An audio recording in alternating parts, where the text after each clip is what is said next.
Keeping up with your passive income is a little bit harder than you might think.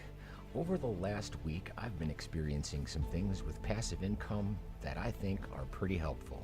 As you can see here on today's little report, I do have a Vision Jet, a Capri, and a 125 working for me. They're not doing too bad with 213,970 credits due.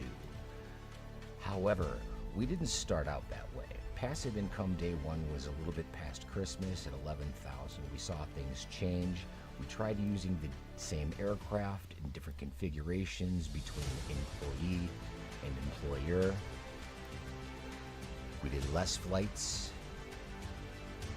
We did more flights, more time, less time. There was a lot of difference in the amount of maintenance that we were having to do on all of these aircraft throughout this process, but we have learned a lot along the way. Now that we're getting closer to this 213,000 mark, I wanted to make a change, because with the passive income chart that we've seen, you notice that there's something missing. It does have cargo listed twice for the company, but it only mentions the Draco and the Cessna 172, which I was using prior. However, now I have purchased my very own H125 in a cargo configuration. I absolutely think that this is going to be beneficial. However, I do think I cut my nose off a little despite my face in this instance, because I'm left with only 583,501 credits overall. And even though I bought this aircraft relatively inexpensively, it does always come with a little bit of maintenance, and much to my surprise, it was not just a little bit of maintenance. The required maintenance on this currently sits at 501,000. However, what I want to do is put this bad boy to work. So I think what we're going to do is bite the bullet, and we're going to bring our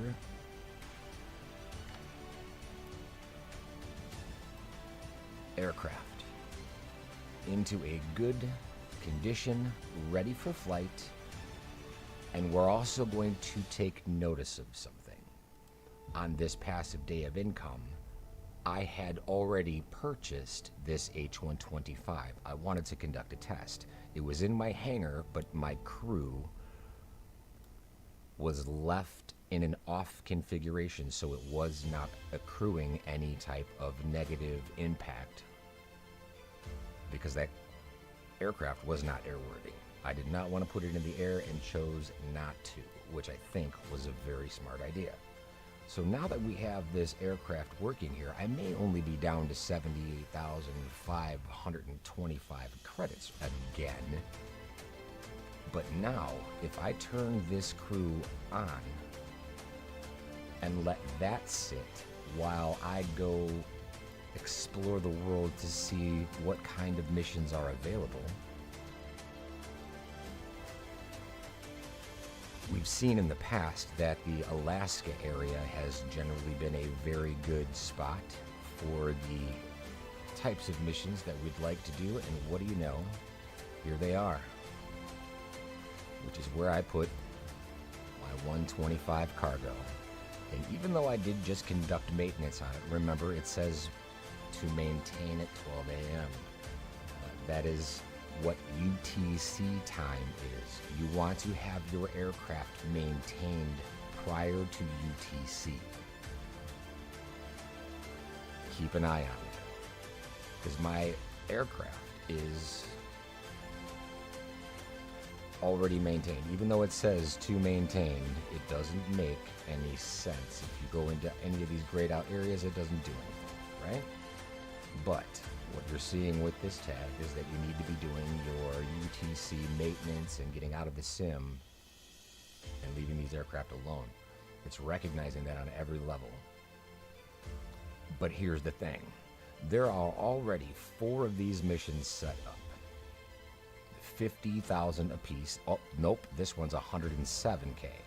This one is 107K. Almost 108, right? 3 out of 4 of these missions are 100,000 each. and these will run passively in the background. So even if I have a hard time with these flights, what I could do is actually practice a different type of mission, or just continuously go into this mission. And remember that instead of using an Alt F4 to force close an application, you can simply use the restart button, if you so choose. Let these areas load in. It's only 610 to get my aircraft into position. I'm going to EFB this. I'm going to see what is going on. And it looks like a 10,000 foot flight level here isn't really necessary, so we're going to bring that down to 1,000 feet. File the plan. We might not even need to go that high. Let's just let's try 500, 200, 250. We'll round it off. 250. We'll see what happens.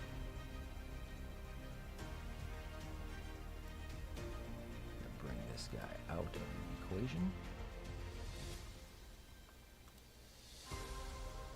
And inside of our accept mission 610, it still has the orange maintain, but that's because it has not reached a UTC yet while it is an active aircraft. I can come in and manage. One more time, just double check. Everything's still not there. I can go into my fuel and payload, and now I have 952 pounds of manageable fuel that I can drag right out of this. And wow, I've just made another 11,340 credits right off the bat. Next. But here's what we also need to confirm, because this is a brand new aircraft in our company. I need to maintain controls. So I'm going to go into my keyboard, search by input, and see that all of my keys are what they should be. And they are conflicting. These should not be here for this aircraft.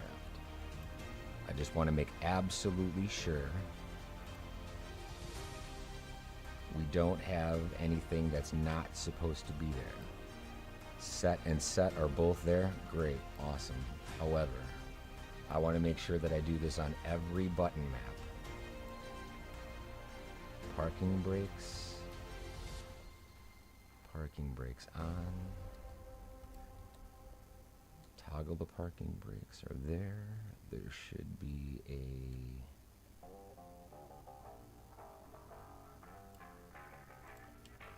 here, hoist toggle. Alright, so everything seems to be following along there. Inside of my cyclic, I also want to make sure that I have all of these in place.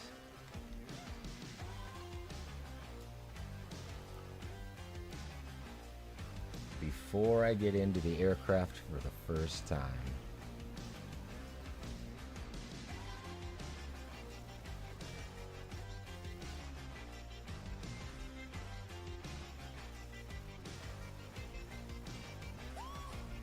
And I have a feeling that keeping this in a hangar instead of a Cessna 172, my passive income is going to dramatically improve pretty quickly.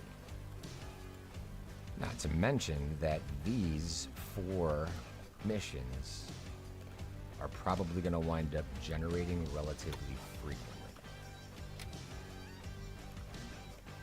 At least that is the hope.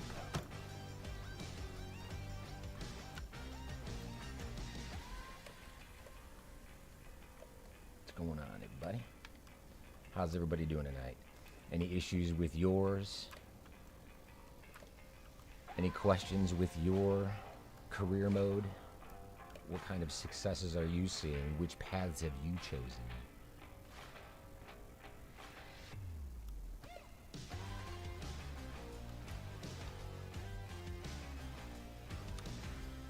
I I did enjoy these missions when we were getting all of the CPLs and certifications going. I did think that these were a pretty good time, so why not just continue to work in the 125?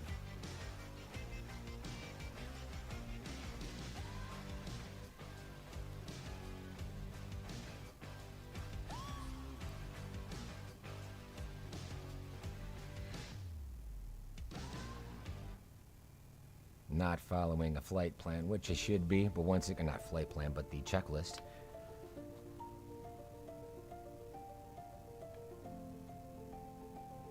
Gonna contact that ground team a little early. Preparing for takeoff. Please be ready. Copy that we're getting in position.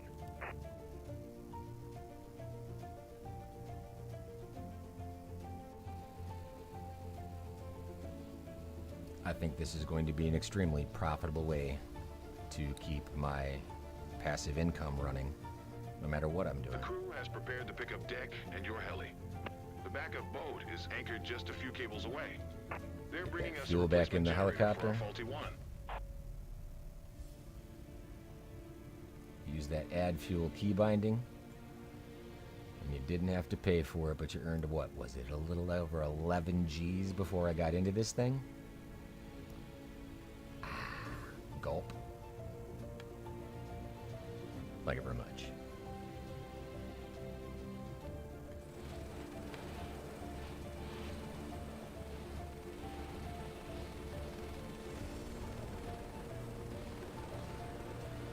Loader 9, cargo everywhere, leaving Bruceport with 2 packs.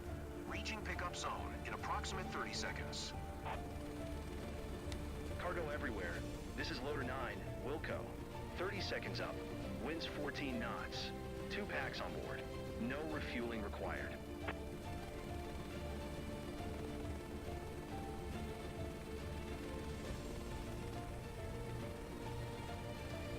Loader 9 cargo everywhere requesting pickup clearance. Green deck, everything cleared now. I can move relatively quickly while I do not have a load.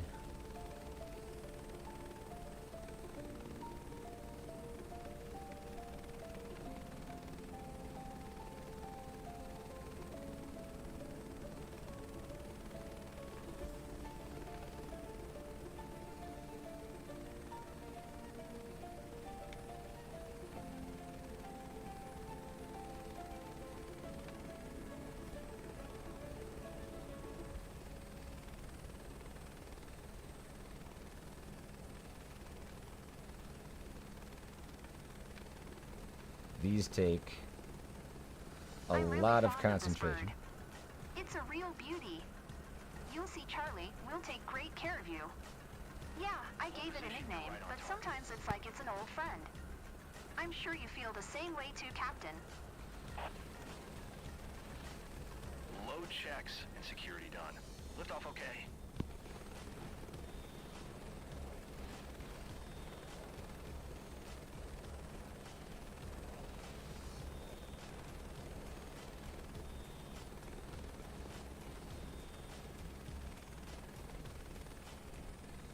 Loader 9 cargo everywhere leaving port with 2 packs en route to Bruce platform. Load 882 pounds. Cargo everywhere, Loader 9 Wilco. Not a bad take. But now is when you want to really maintain a relatively slow speed and keep that slack line as straight as possible. If it gets over 30 to 45 degrees, you will ruin it and things will go wrong quickly.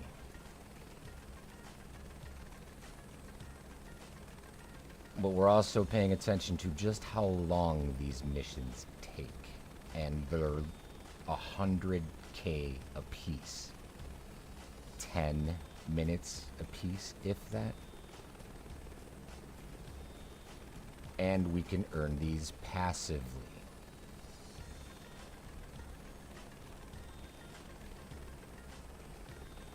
Lots of new faces down there.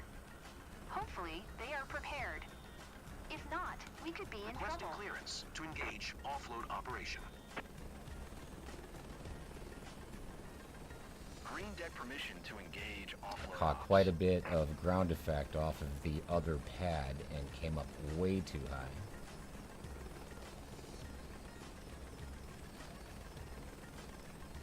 But at this point, I'm honestly not even too worried about how close I get to their exact spot. Sure, I want to try, but I'm more concerned about completing the mission at all without crashing.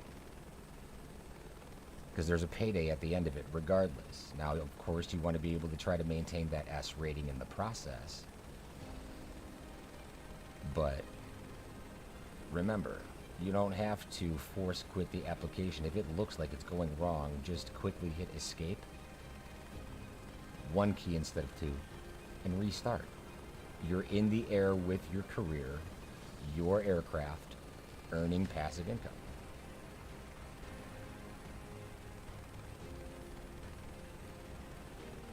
Sometimes it catches you off guard though, and it's not looking like it's going wrong. But you have an insurance policy for a reason. The aircraft really don't cost that much that I've seen so far.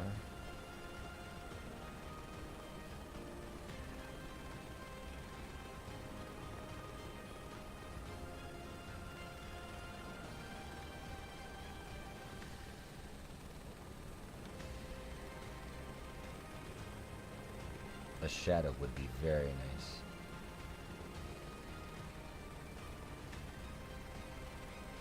I want a shadow.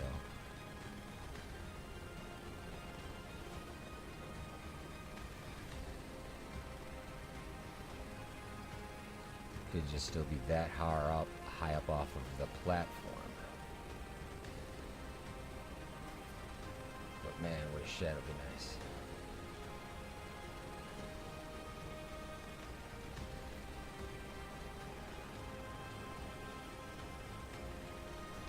She's got a little wobble to her.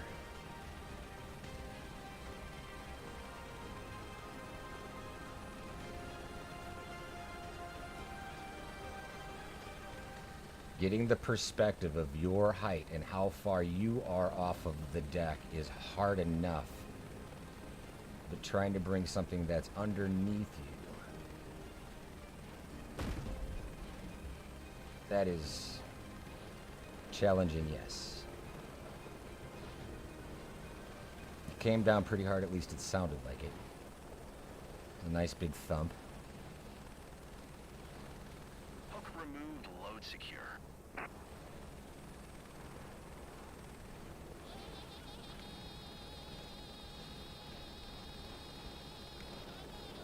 Great work today. You've all earned a break, guys.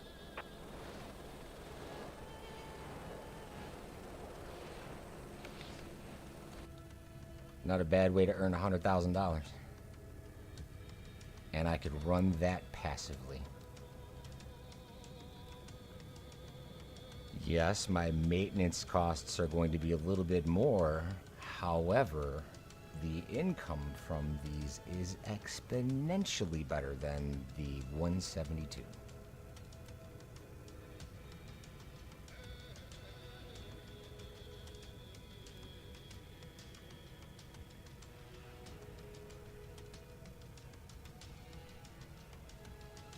I have a feeling that we're onto something.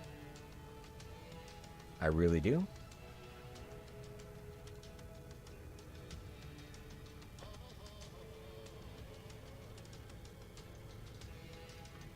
Running them live. It's always good. Nice little test, but now that we have another working aircraft, I don't even necessarily need to run these missions if I don't want to. I could put a employee mission together and run a medevac for 6 hours on autopilot and just kind of kick my feet back for a little bit. Go do something else. I'm curious about what they're going to do with what we just dropped. And we'll have power again for our morning Anyway, coffee. it wouldn't be fun getting lost in this area. Conditions get to be rough when the weather turns bad. Why is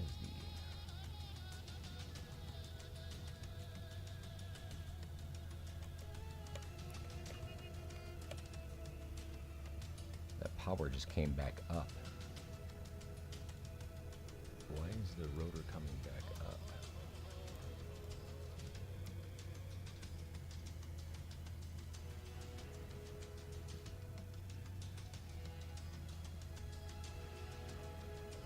Everything is off, and my rotation speed. Oh, now it's going back.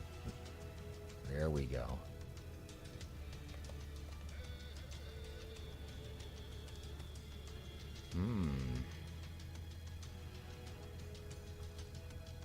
Yeah, I'll wait for these numbers to come back down. It is absolutely worth it when it comes to maintenance.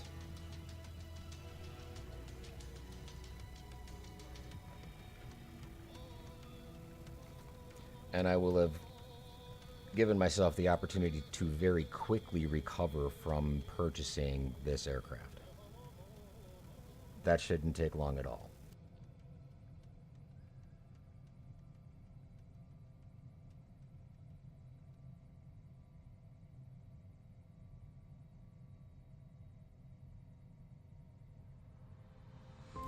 One thing that did take quite a while were a few of those hide-and-seek missions that we were doing the other night with SAR Medic 911 and a couple of other gentlemen that were out there. That was a really interesting endeavor. We do plan on definitely doing one of those sometime soon.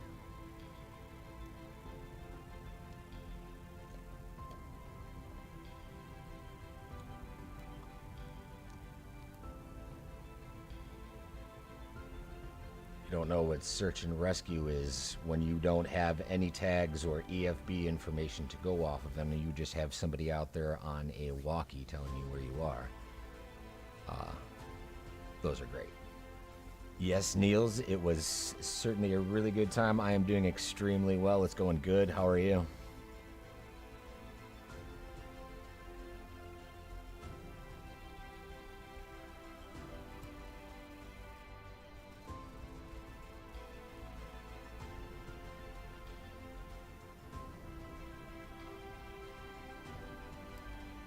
$68K. Okay. Still, I'm all right with it. I'm all right with it. Very quickly going to be able to recover this. The all companies now is less than 200,000 in the hole, considering that this is my second time coming back from being $1 million in the hole.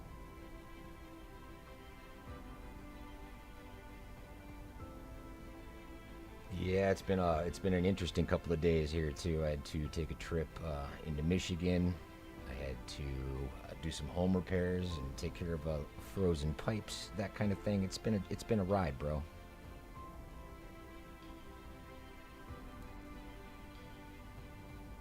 You still in sim now?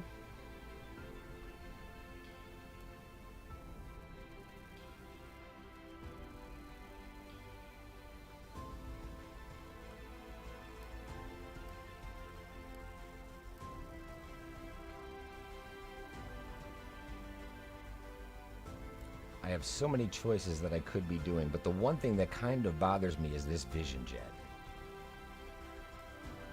I think this is going to be the next thing that we upgrade as well, and try to put this in a different location.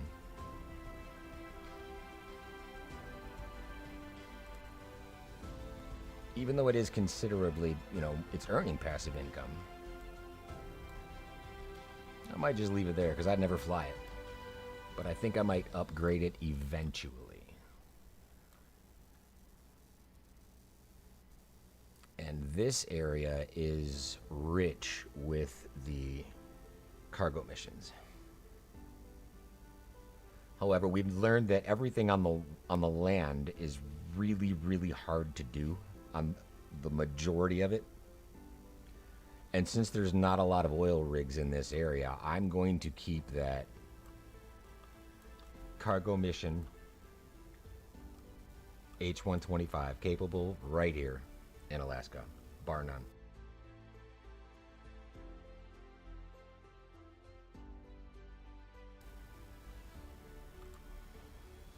It is pretty fantastic.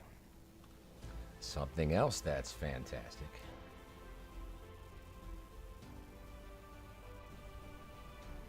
Oh, you've got wooden panels and you're going to start to make a cockpit. I love it.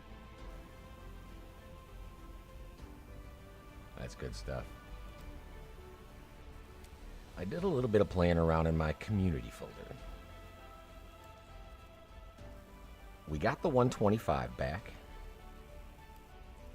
Or I should say the 145, which is the Airbus that I absolutely used to love. We can go in and configure this, because it does say it's the HPG military version. However, if you're in the variants option, you can see that it has quite a few choices. The only problem is none of these are the U.S. Coast Guard chopper that we all used to fly in. What you have to do is go inside of the Brunswick and then change the livery. And then you can get the Coast Guard chopper back. This is the one that worked the best for me in 2020. It is still a relatively operational aircraft.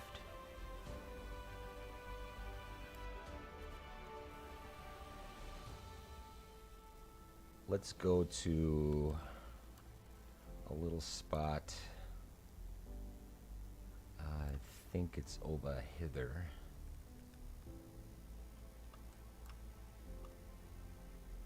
Twitzel?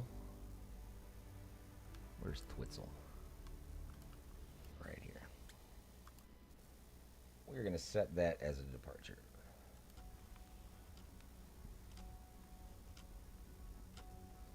We're also going to open up the Hype Operations Center.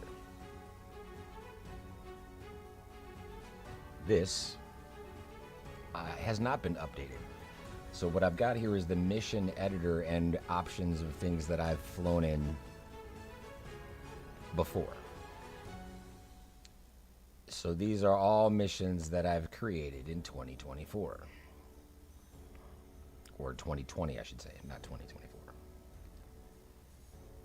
But if I go in and say mission editor and go to a, let's see, a custom rescue. Let's see what we can do with this. Let me make this a little bigger. So we can come back into Twitzel.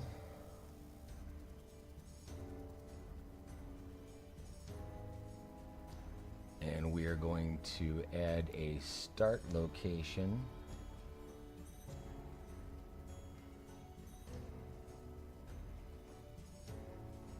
We're going to go right here. We're even going to put a hospital landing site in right here. We're going to put an injured human not too far away so we don't have to get crazy with this. But let's see if we can't just put them on a road. Let's put a little road accident together right about here. Now you can see that it did register that I have a human that I can now change its direction with into the mix, but it didn't put an icon on the table for it. Let's go ahead and try to add another object, maybe even just this ambulance, and try to put him down. And let's turn the lights on. And now let's just, for the fun of it, let's take this guy out of the mix. Without saving it, I'm just going to hide it. And we're going to load into this airport.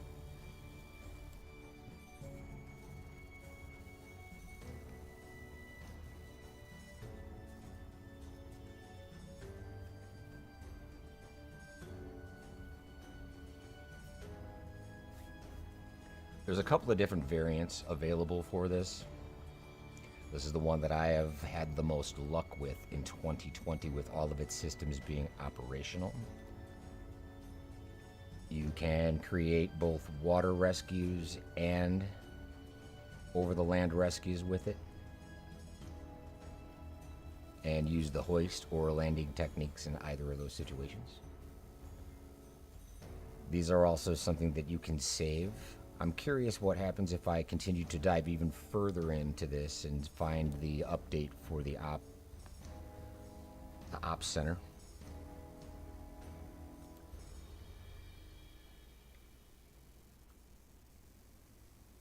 But one thing about the 145 that you really need to be aware of is that this has an oscillation issue. If you need to go in and out of the menu systems after you launch a flight, you had best be on the ground. You'll also notice that it gives a giant pop of the engine noise when you load in. And it will always load you in with no fuel. So I'm going to let these panels light up. And if I go into the weight, it says computing.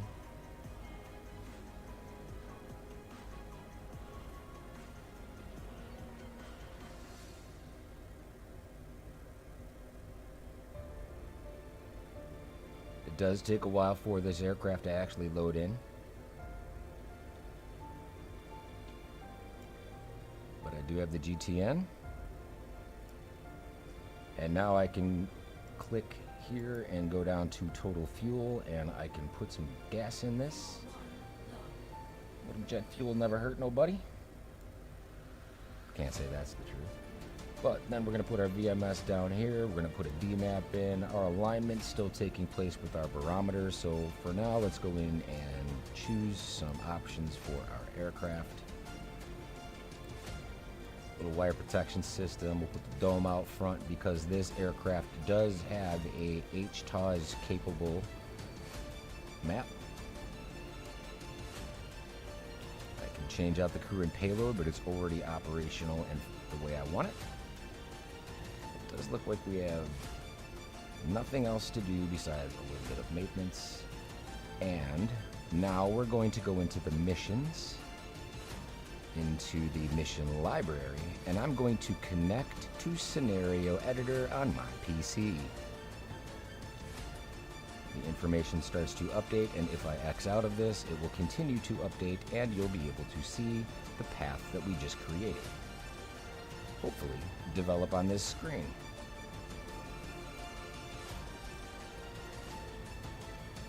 Hopefully. It does say fly to the accident scene.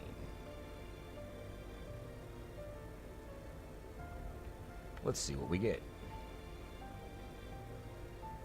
Double check our systems, make sure that we're good with all of our flight controls.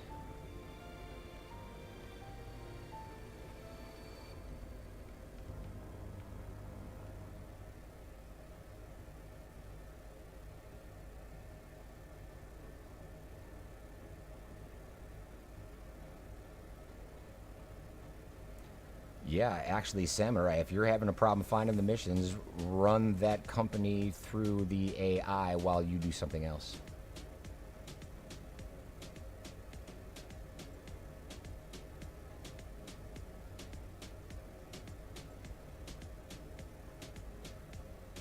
It's kind of what I just did with the cargo H125. That's going to be producing more profit for me than the Cessna 172, so I'm just putting that in its place. I have the Vision Jet running in the background as well. I never fly the thing, but it is running AI missions for me. What I am noticing about this aircraft is I have no tail rudder authority whatsoever until I am in a hover. And the flight characteristics are just about garbage compared to what they were in 2020. Is it doable? Yes. You just have to find a really, really light touch on your controls. And while we're talking about that, I'm going to go back into the hype and I'm going to actually save this now. So if I go in and hit save, and come into this one more time. Now if we look at our map, we can see the information has been generated in. There's even little icons there for the ambulance and the people on the road. The question is, did they appear in the sim?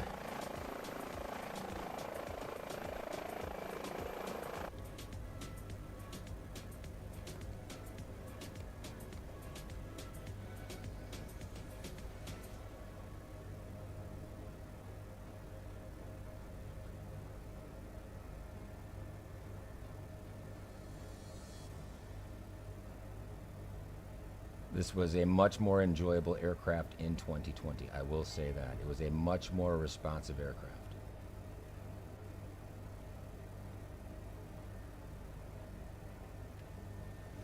The throttle is even having a hard time. Like right now, my throttle is nearly all the way back, but my torque is still well over 60 and it's not coming down. And I do see an ambulance below me.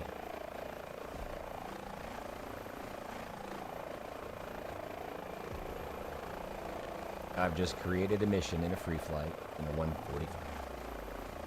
There's another ambulance, even though I'd only put one in there. Wow, wow, and wow. This thing is a handful to fly. What I want is the same capability of the H160, because that aircraft is a dream.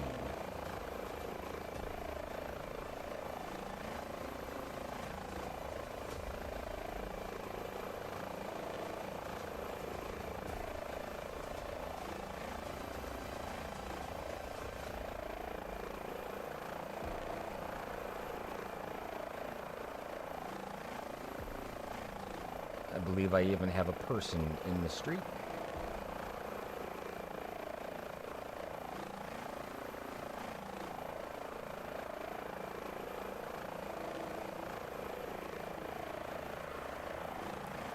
Nobody cares about this injured bastard right here. They're just like, who cares? He's dead already. Might be a good time to turn the traffic off.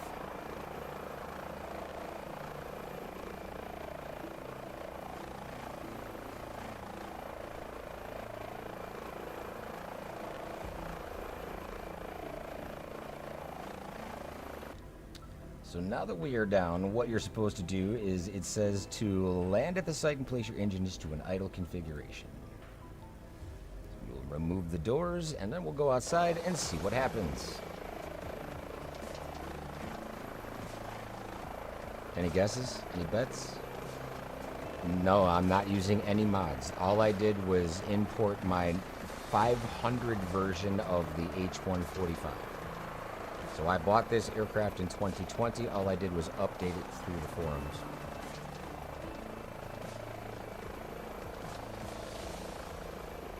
I have not updated the ops center yet, but it is still functioning in 2024.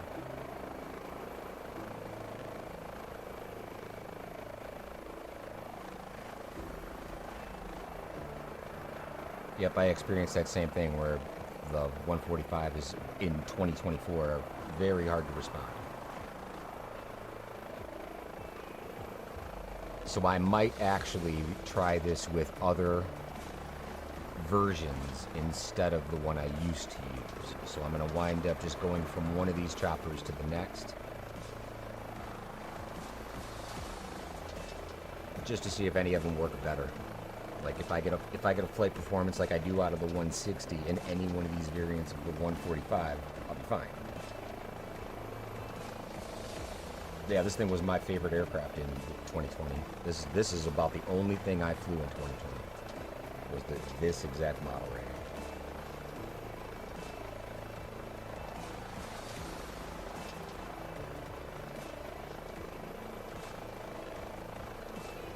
I mean, the animations are far less than the others, but again, what wasn't happening in 2020 was the patient on the ground was not writhing around in pain, okay?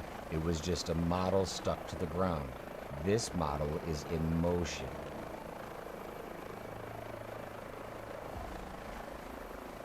DCS has never really been my jam. I tried it for like an hour and uninstalled it.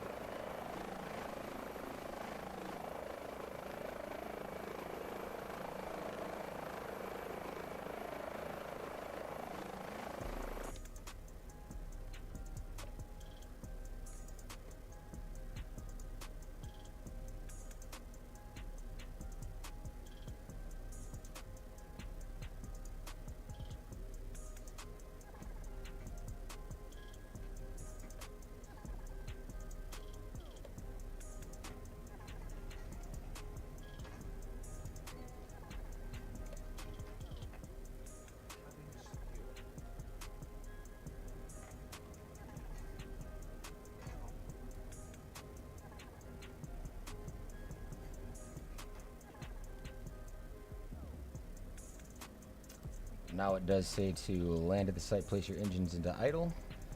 We have landed a little too close to the hospital. So now what I believe is going to happen is, since I put this even back into a flight configuration, I am too close to the hospital.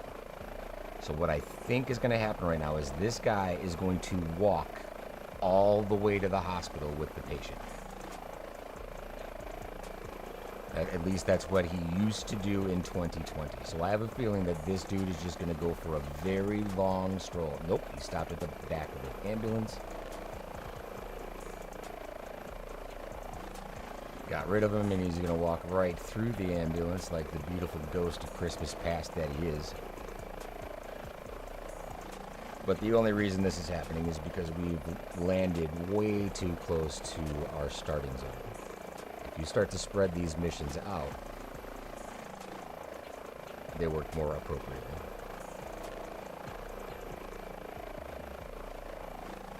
The Apache is the most capable helicopter on the planet. I mean, a lot of people might argue that, but either way, that is the powerhouse of helicopters right there.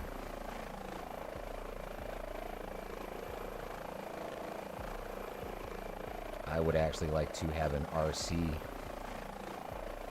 longbow.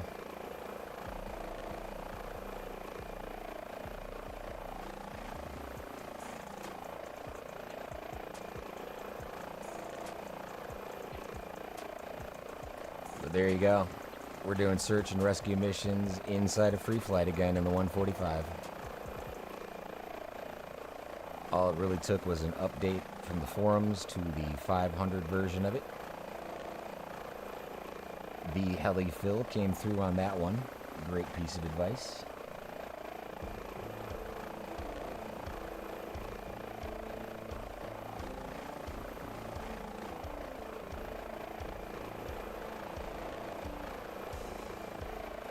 But I still don't like the flight model of this as much as I'm enjoying the 125 right now. I think this needs a little bit of work to kind of, be a little bit more seamless with this new platform. This needs a little work. It's doable,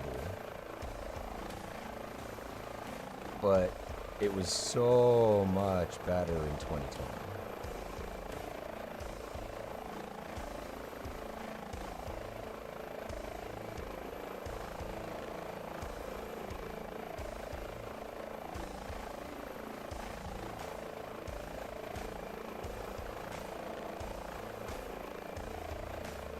The Hornet, I've tried to fly it a couple of times just to get around places quick when I was like looking for the Nazca lines. And yeah, it's not exactly the most impressive thing.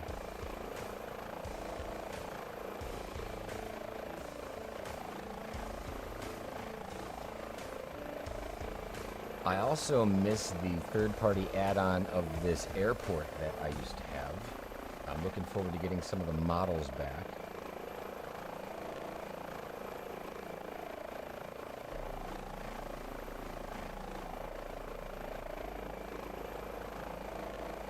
The trim works. The only problem is they gave us an aircraft that is untrimmable for search and rescue missions. The 125 variant that they have in the sim does not have that option available at all. It's not there. It'll never happen. And actually, in one of their dev streams, he kind of almost scoffed under his breath and asked why people were complaining.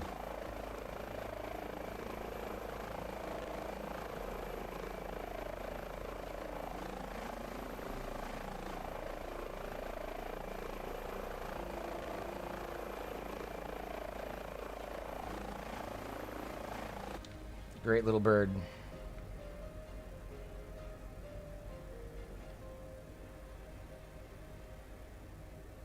And of course, our pop-out iPad there does say that we have the mission complete, even though we never truly made it to the hospital.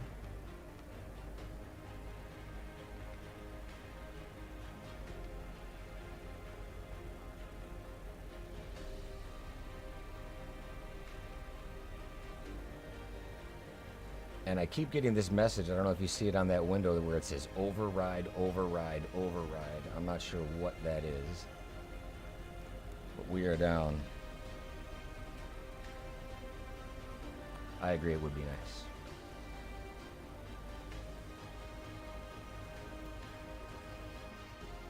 Let's come out and go back into the main menu.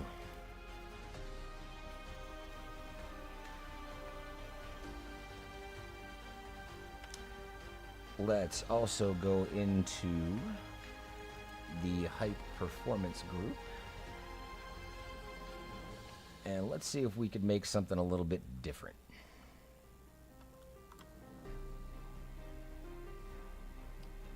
Let's see here. Why don't we go to the one and only Reunion Island? Let's put something together here. And let's try to see if we can't do that in a different variant of the 145.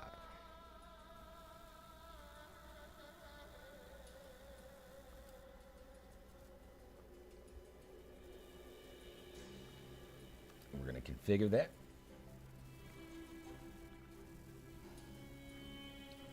And like you suggested, the Philippine Coast Guard, and we'll change up the livery as well. And I think I want to use the actual Philippine Coast Guard. And we'll see how this one performs in a water rescue.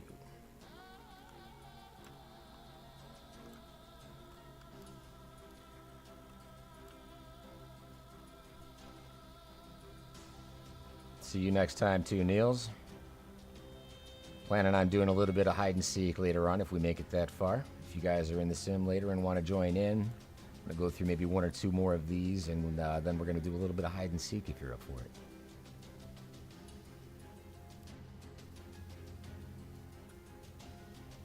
So now that we know where this is going to be, let's go back into our height performance group. And let's just go a little bit further down to beach. Let's go this way. This is a really cool area here by the road. And let's just take a edit. And we're going to delete. Oh, it's going to reset everything here. And it's going to bring me all the way back into the US. Or did it? Yep, right back to where we were. All right, so let's try this again.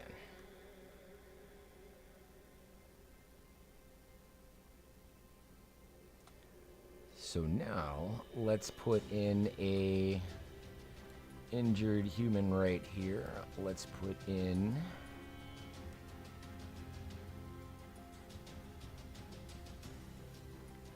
a life raft, and we're going to drop that in the same spot. And let's see here. I think that looks about good. I don't think we're going to use a flare, although we could. Instead, I think we're just going to need a hospital landing site, and there should be a nice hospital pad right here. And I know that this is actually modeled in. And then, of course, we've got our starting location, which is over here on the airport, probably at our helipad. All of our options are there. We can hit save changes. We'll come back into the flight. And now we can see if we can create water rescues in a free flight. I will also be very curious to see if anybody else out there has the 145. And we're able to see each other's missions generate, or if I need to share these files with you before that's visible.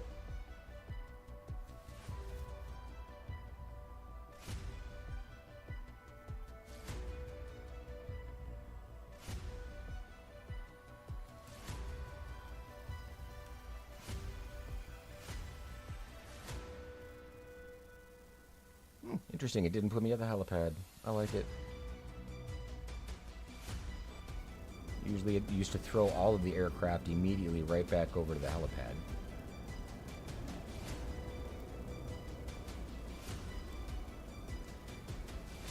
However, since it is the first time of me loading into this variant, none of the key bindings, again, work, even though it is the same airframe. It's recognizing it as a different variant every single time, which is why I recommend kind of using some of your control settings as defaults. And this is one of the most painful things, and we've shown this way too many times at this point, but it should never take this long to bring up my controller's configurations so I can use a preset. It shouldn't be a thing.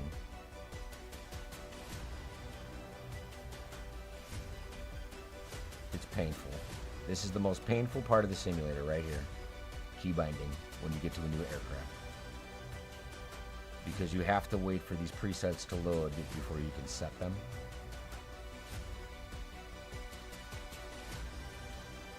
And yeah, boo. Boo.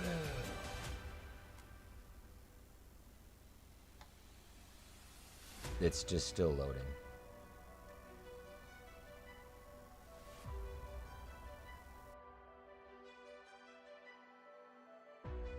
My goodness. And it's already set to the 225 controls, even though they weren't responding like they were. So now that it took that long just to find out that the cyclic is right, now I want to go through and verify that the throttle is correct, because that wasn't right either. And again, you just got to wait just as long for these systems to load, unload, reload, spinning wheel of misfortune.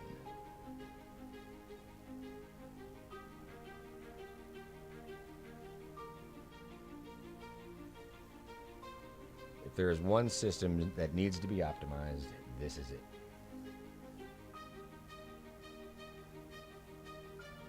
It does give a pilot a while to open up another cup of coffee, though.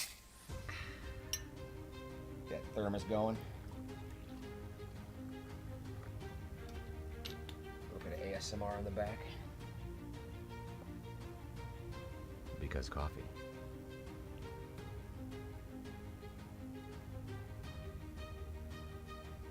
Did a little bit of a fly-in with Brett Plays the other day. That was fun. And of course, you know, these are set up already too. I wonder if the keyboard is the last thing that's not functioning. Let's go ahead and search by an input for the, yeah, and it is not there. So if I just say take, I want to put that one here, and we'll leave the rest of these just out of the picture for now. Come on, I said delete. Save and back. Resume. Get in your chopper.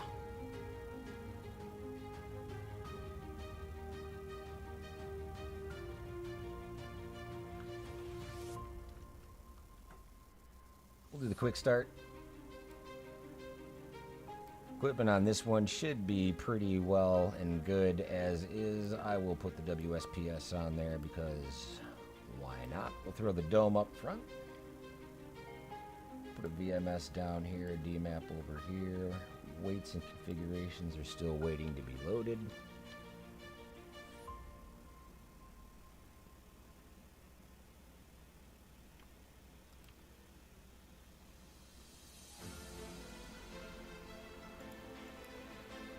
This one loaded in with 730 kilograms of fuel, so that's a much different response already we're seeing. I do enjoy that. Let's go into the maps, and we will bring this up one more time for hype. That is correct. So we should be able to just load directly into the scenario. And you can see that the line is being drawn on our map. It doesn't give a correct distance within your visual range just yet. But that path is also being shown on the iPad. Now for flight controls.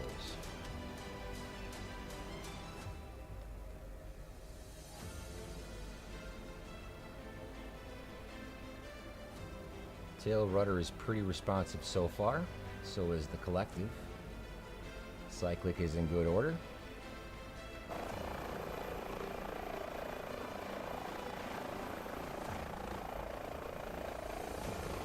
bad so far.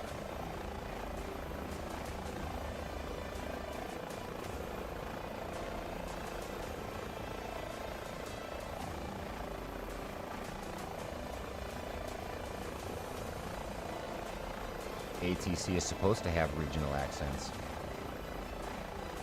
As a matter of fact, I believe I have that option turned on. It's something that you can choose when you download the simulator. And I believe you can do it again further on within your system. Just gonna move around the bay a bit.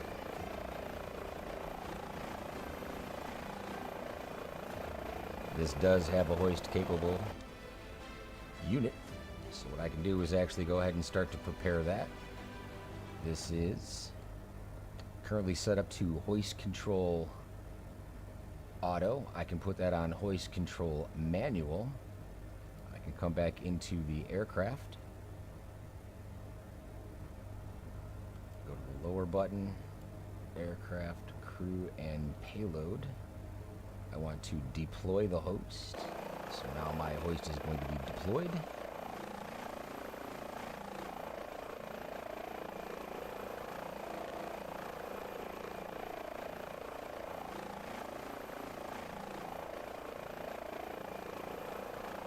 And why don't we have this in the base sim?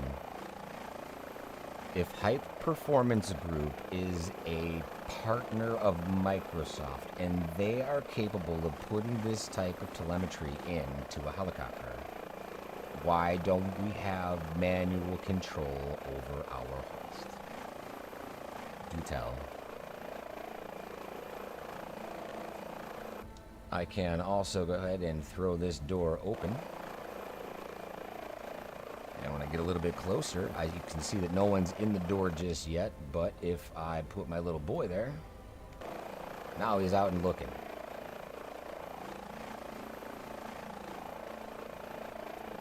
We do get a proximity issue with these though, where if I zoom out of the aircraft too far, it will just disappear, and you have to be sort of in that zone before you see him.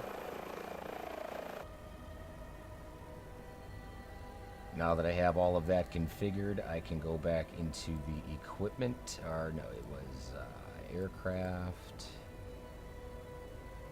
autopilot, and the options for hoist control are there. Our map down here shows us getting very close. Again, there is no flare on the ground, so we're just going to be flying over them, and there they are.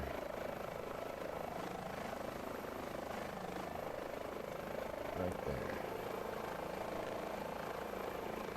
We are getting this wireframe mesh again. This is something that I'm seeing a lot of.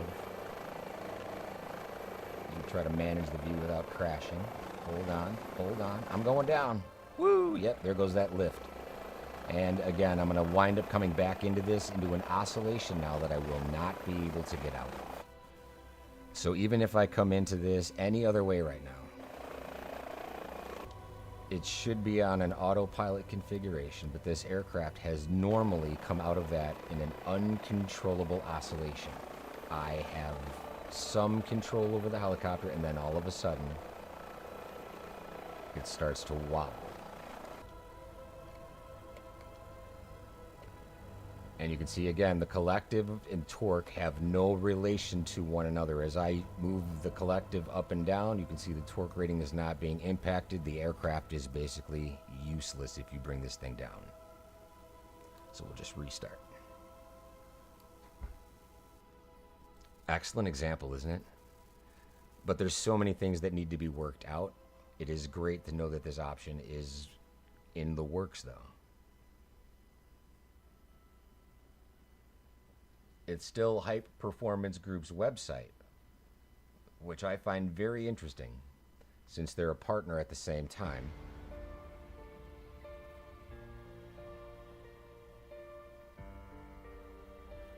That seems conflicting. Not sure how that paperwork went.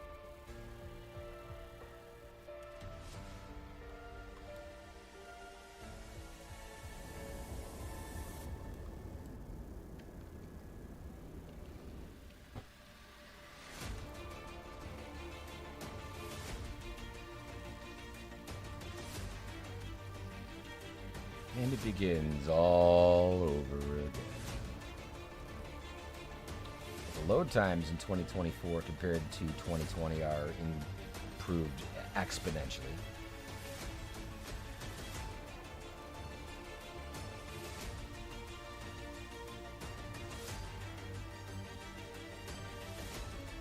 The second landing right on there. Wow.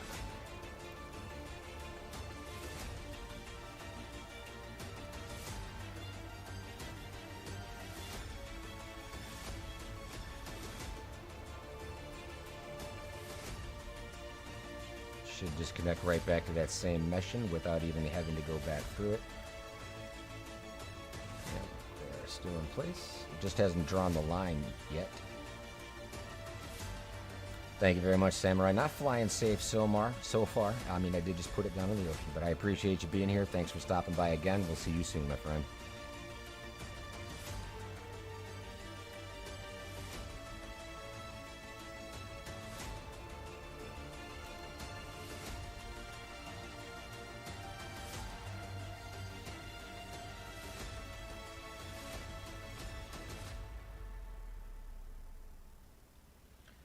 Getting a fail on both engines.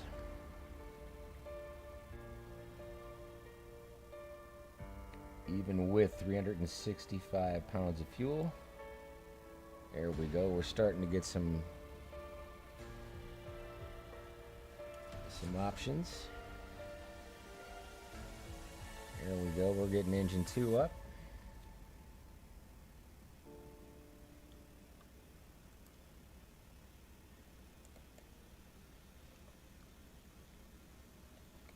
So let's see if we can't manage this entire flight from right about here.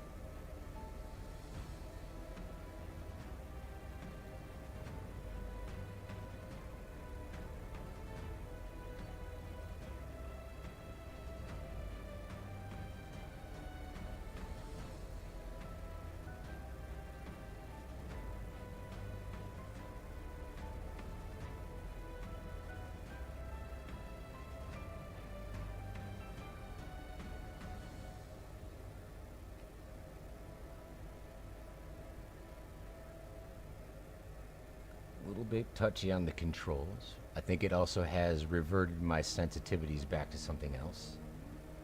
Did not check those.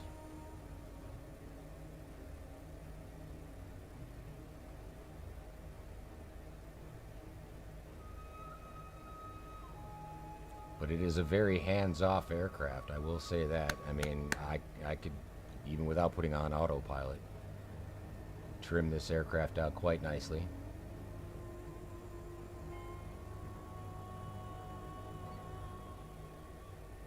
I am synonymous for overspeeding aircraft. I believe that's why I might be losing a lot of the control over these things.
Do enjoy the way that you get the call out on your screens to show you where your survivor is without having to pull up an EFB. It's just right there directly on your center screen.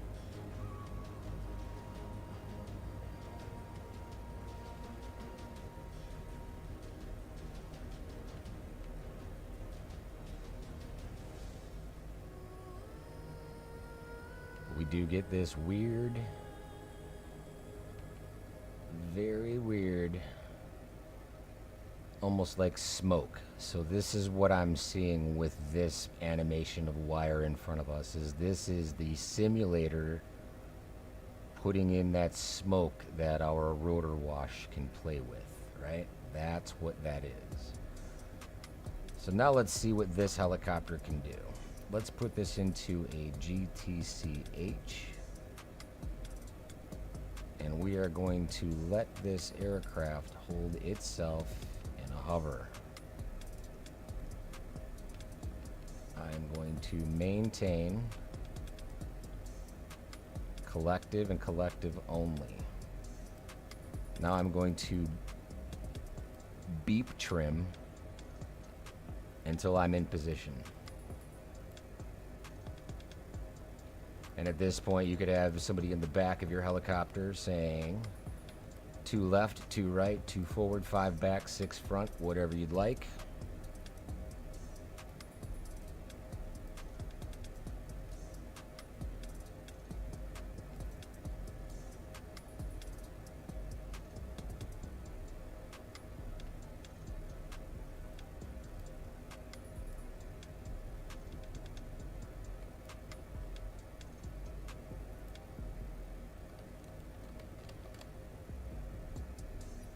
Yep, this is in 2D. No VR.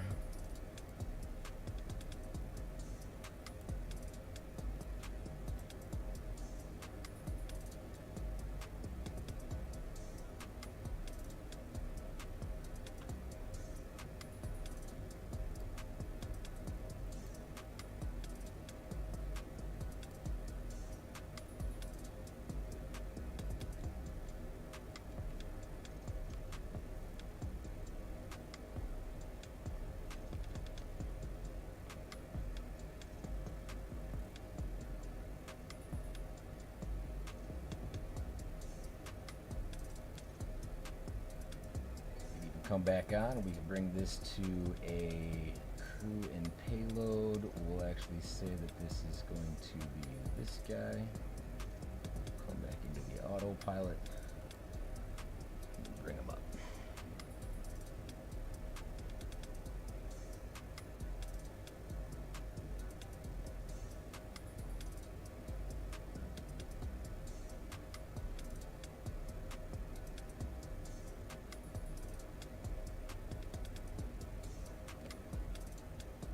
In to our crew and payload. We can actually stow that guy away, close the door, put this guy away, come back into our mission, and it's probably not going to say it because it wants me to switch to hoisting, right? But the option for manual control is there. Once you're in switch to hoisting, has it already brought the hoist down? Nope, but it has already loaded the swimmer. So now again, let's see that I've got that guy on here. I've got a little dot that I can work with. All right, but the problem is that little dot goes away once you get into your beep trims, so you kind of have to rely on this map instead, which you can't necessarily get that close to. Or you can just look out the window. And even though I didn't put the flare on this, it is still smoking as if it would have. So now if I choose down, my little boy is going down. I'll look at this from the outside if I absolutely want to. And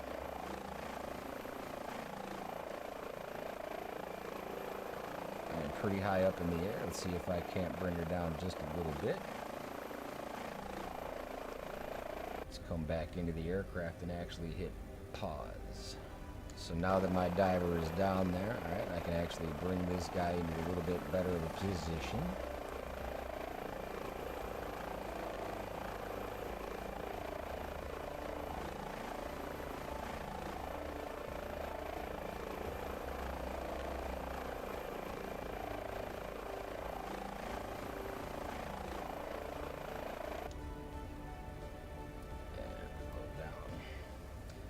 it's also telling me on this screen, if I come over and go to previous data, it shows that my winch is 51 feet off the ground, 53. That is in real time what's happening out my window.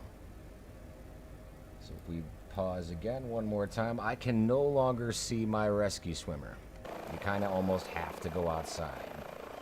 I haven't figured out a way to like change drone cameras and everything like that to work on this simultaneously, but this is a whole lot more manual control than we are seeing in base sim, and this is what we should be doing with the 125 winch. Now you can see that my swimmer is on the ground. He's come off all by his own, packaging up the survivor, and we're just sitting in a sea of nice upward facing smoke. The winch is still down. It is paused.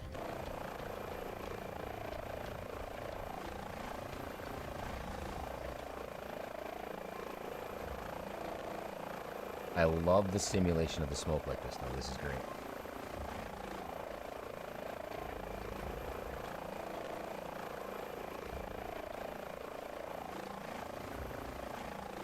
Completely hands off. Rescue swimmer looks like he is almost done doing his job.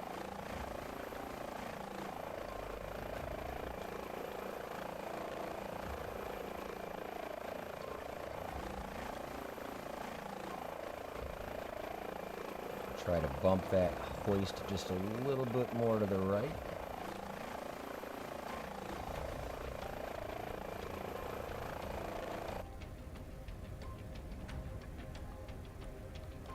Now on this map,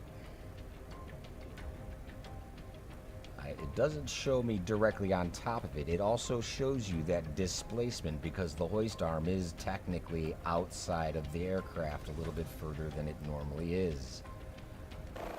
So let's go ahead and try to bring it down just a little bit more and see if we can't pick them back up.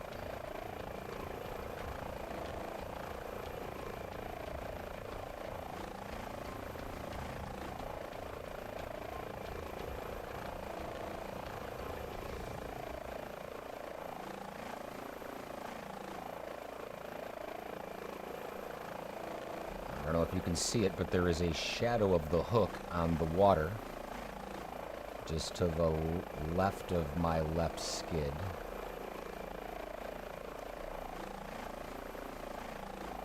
I could even come back in and just say go down again.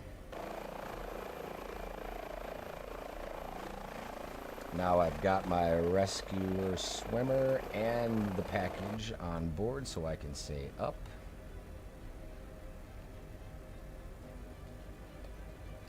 And we should be getting some lift here.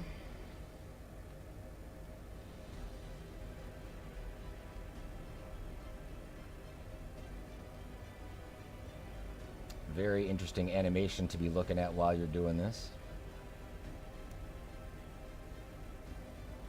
What a fantastic test of what the 145 is truly capable of doing. And what this simulator was truly capable of doing. We have manual control. I created this mission in 2024 myself. Stows it. Locks the door. We can go ahead and put a door back on here if we want to. Now we should have a message inside of our panel that says land at the site, which is the hospital. Come back again. I did most of the mission from inside. We're going to get rid of the hold. And we have control.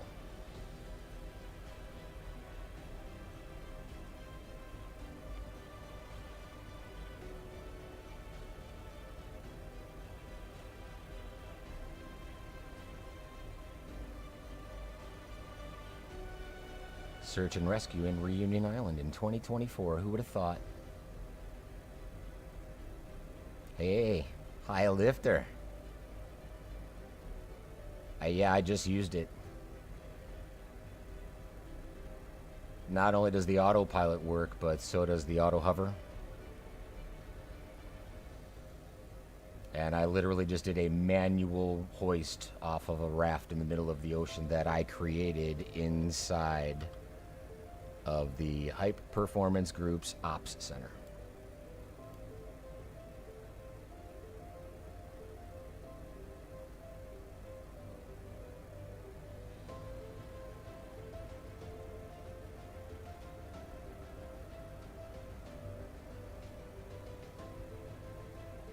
We made the mission.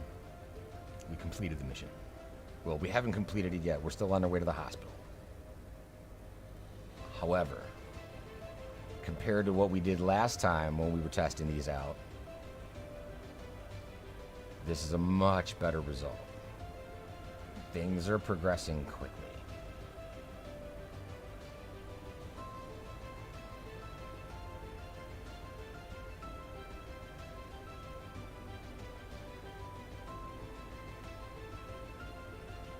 And honestly, I think the key with this is going to be going back into my sensitivities and really just working with this aircraft and getting better at its flight characteristics, because I'm so used to the 125 right now. I have a feeling that I'm just naturally trying to fly it something more than it is.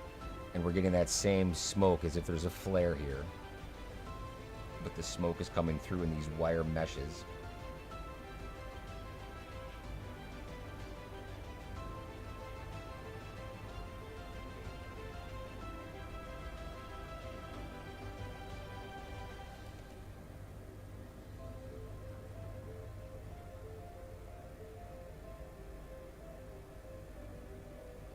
Ground effect is a little bit funky.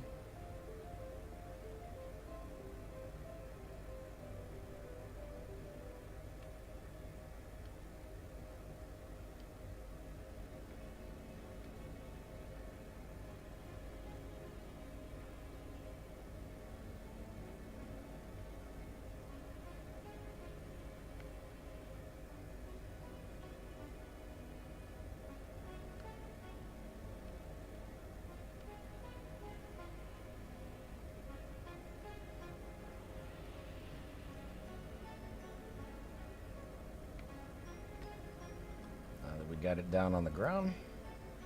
We're going to come in and place these idle configs. And now that we're further away from our target, now it should properly unload.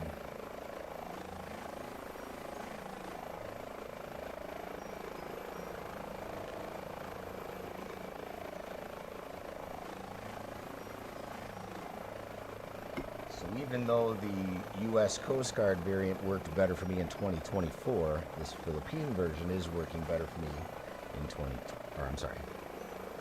Coast Guard was working better for me in 2020, but this version is working better for me in 24.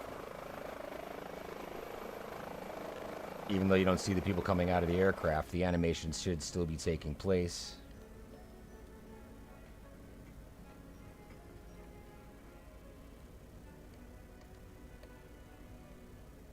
Oh, did you see her face? Wow, I want to play that back and look at that again.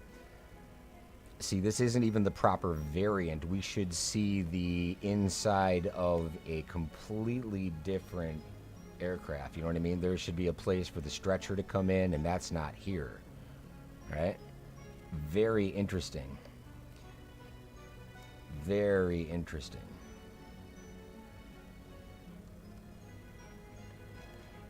I didn't see what they looked like on the way here, though. And it still does say land at the site and place it into idle. So let's see what happens if we come all the way down.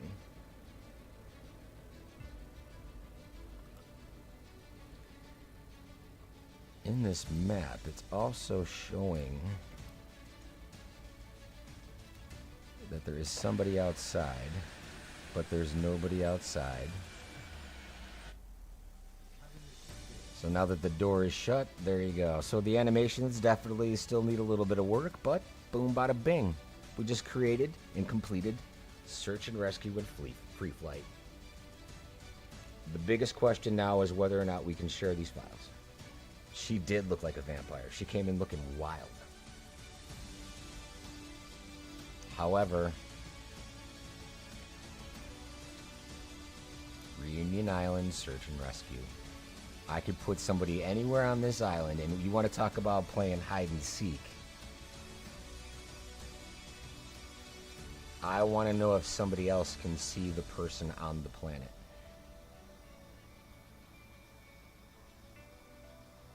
That's what I want to know. So let's see if we actually come back into this now. Let's test a few things. So I'm going to do edit and save just one more time. So it's going to refresh my onboard computer. And if we come back in here, it should say automatically fly to the accident scene, and it's regenerated the same mission. Now on our EFB,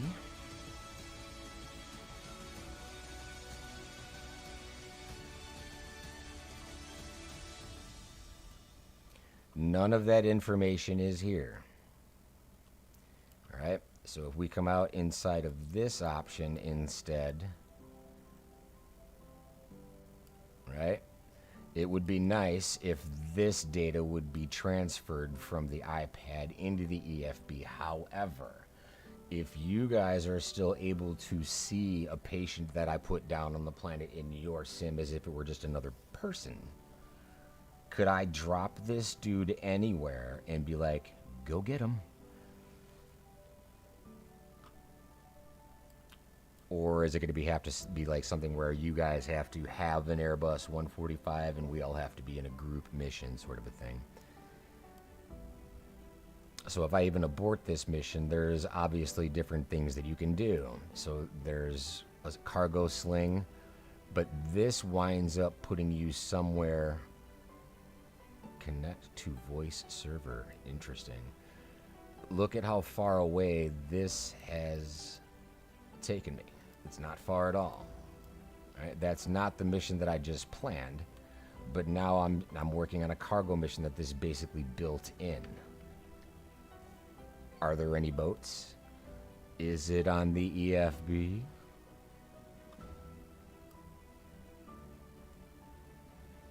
Doesn't look like it. But I'm curious, since it's a boat rescue, will it be in one of these offshore boats that we see? Or will it generate one of its own?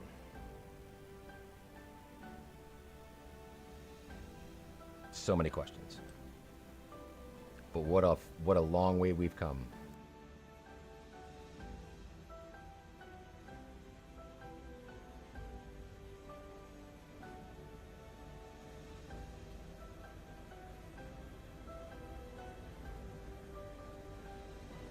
You know, that voice option was never there before.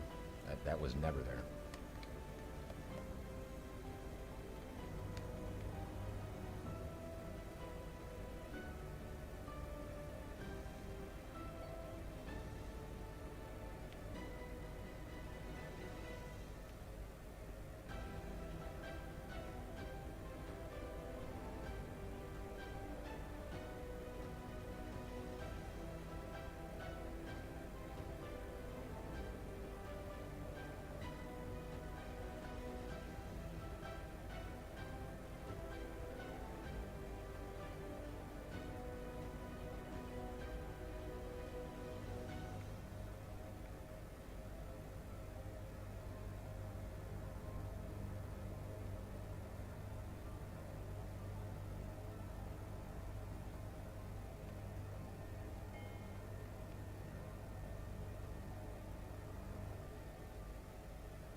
I want to overspeed these things every single time.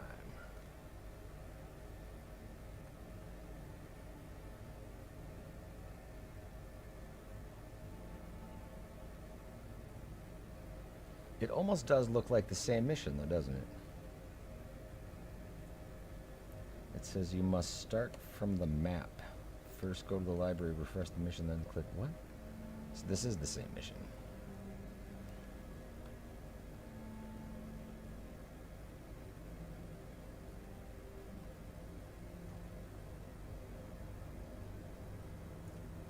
On the map and select this mission from the custom location.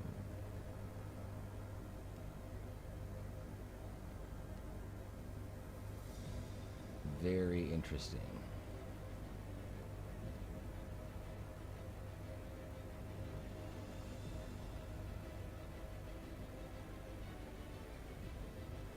it's not there this time.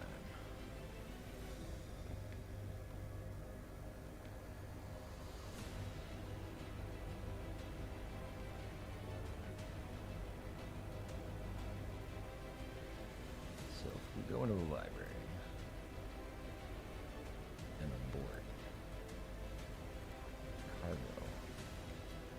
Oh, it just says pick up sling cargo here. So it's going to drop cargo if I'm like on the ground somewhere.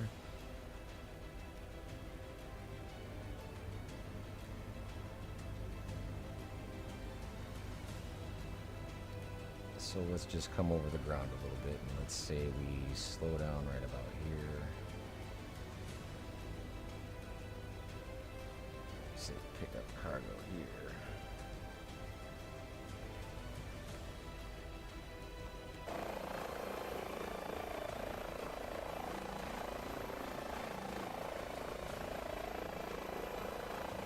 I don't see any cargo.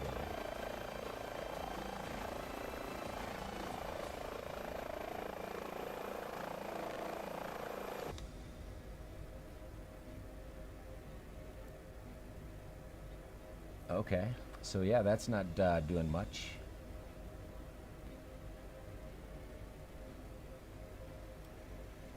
Okay. The other options, if we abort this one, are offshore. And these are, let's see, wind float to turbine to shore. Clean it up. This. No. Oh, it needs me to download scenery. But how far away is it? Not far.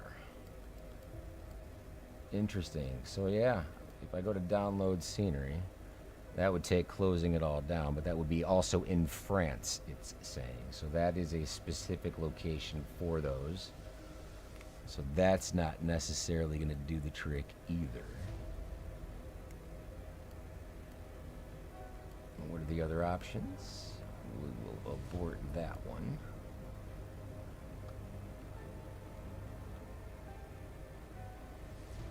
Quick crew walk around or connect. So the best option at this point is literally just to make them on our own, which we already know is possible.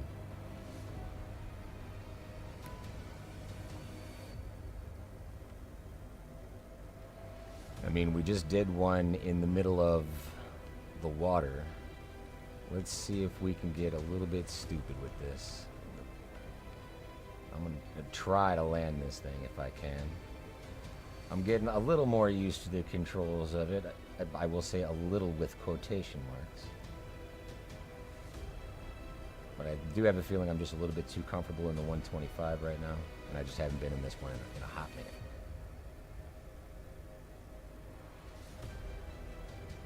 So let's see what happens.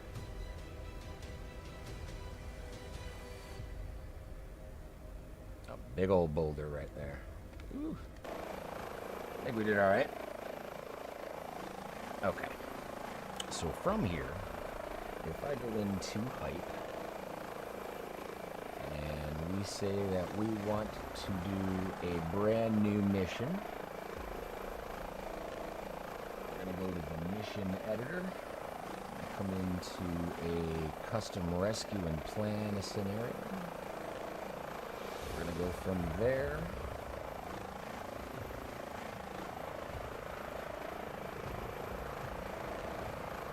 to reunion on a blank slate. So I guess we can call the start from, like, yeah, we'll call it here. Let's put the hospital at the same spot. That.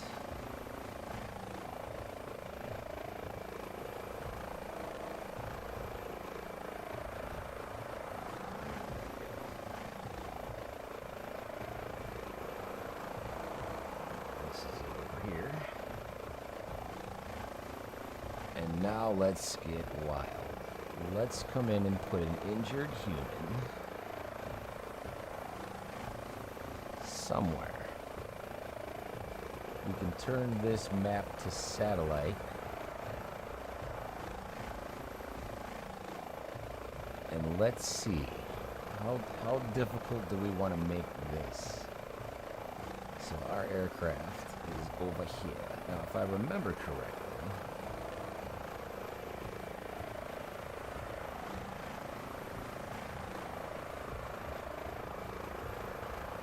we're going to see what this looks like right about here. And for the fun of it, I'm going to throw a flare down at the same time to see if we can get any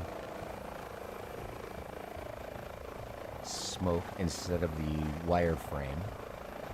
I'll change up it to an injured alternate pulls just to see if we get some differences.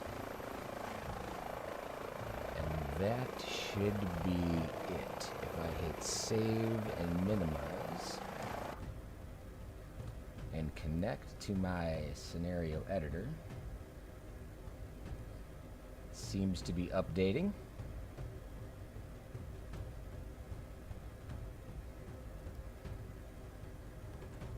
Fly to the accident scene is there, but there's no information regarding that.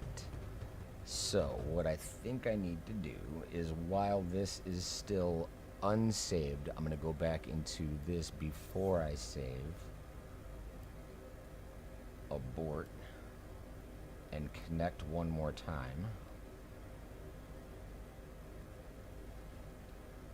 Now that it's connected, I'm going to go into hype and save. Minimize. Let's see what we get. Bang, we have a mission created on Reunion Island in a 145. What do you say we go for a little bit of a ride? Here we go. We're going to get up. And we're going to put the 145 to the test right here. I have no idea, again, where this person is dropped. But once again, I could always just get right back into the editor.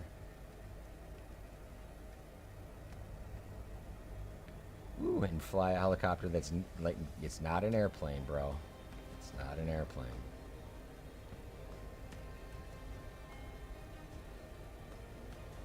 Or a 125.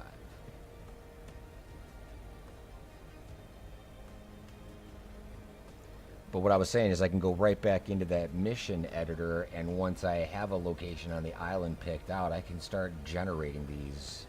And I'm pretty sure that these are files that are shareable. But I want to know if anybody in a free flight, because I am in a free flight right now, if anybody in a free flight can see these survivors on the ground besides me.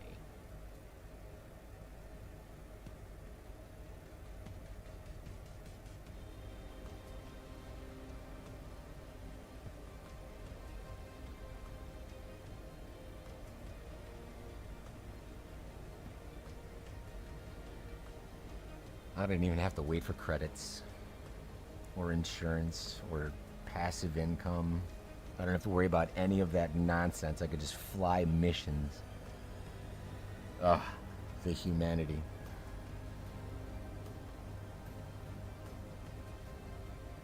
Passive income says what? Thanks, but no thanks. I might just ditch career mode completely.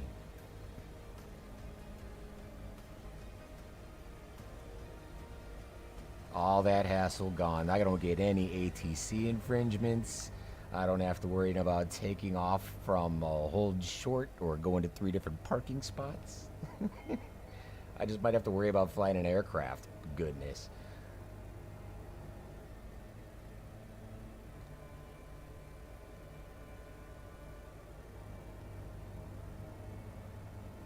It certainly doesn't want to lift off the ground right now.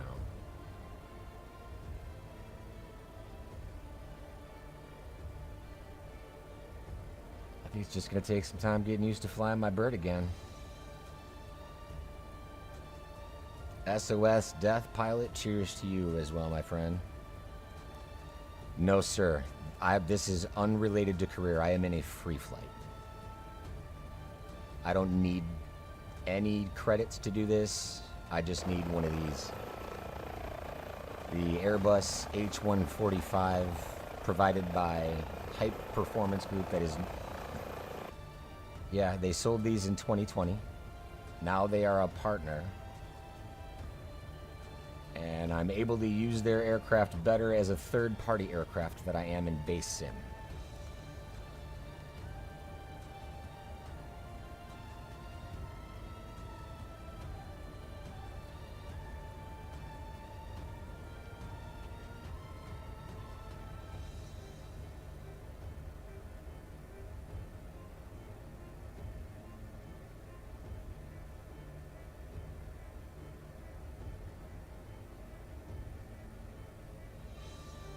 No career mode.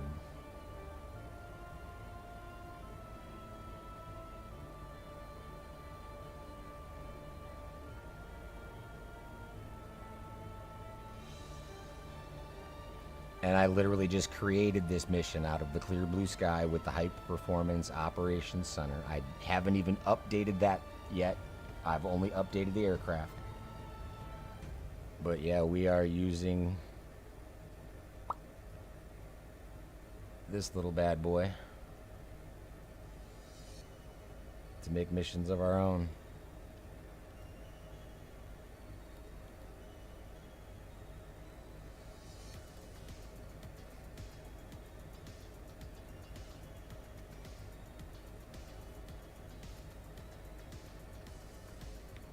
No waiting. I've even tested some of the missions that I created in 2020, and they do function here.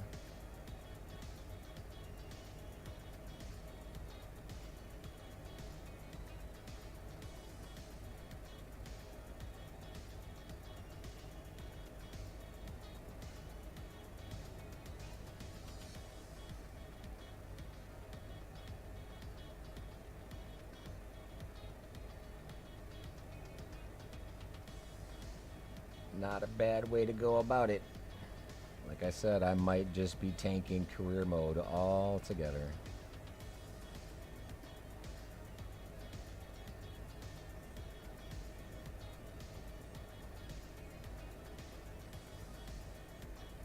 Maybe. I don't know. It's still fun.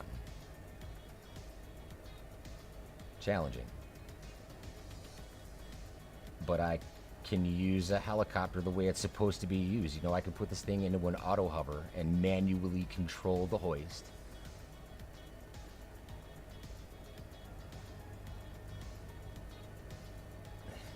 Yeah.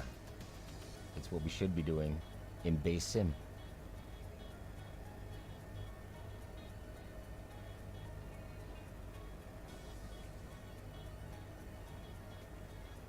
No, you don't get any XP or anything like that. This is just a free flight. That's right. I can fly these missions like Highlifter says. You know, I can fly these until they fix career mode and leave everything where it is right now, just in an off configuration, but I've got a pretty decent start. Or fly it much less frequently. And I could just come out and enjoy the simulator bug-free for a while, because this is working pretty flawlessly up to this point.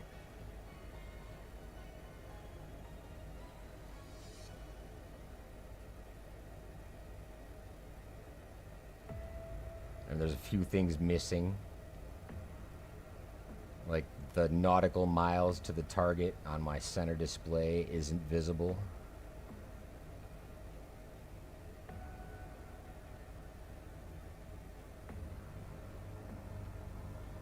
It does say that there is a flare in use.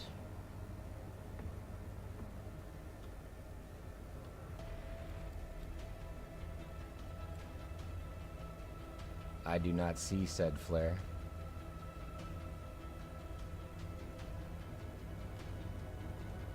I believe I see it in the trees right there. Maybe, maybe, maybe. See, the flares in this version and the flares... Nope, that's probably not going to be it. I think I'm too far over it. I think I have buried this young fella in the woods.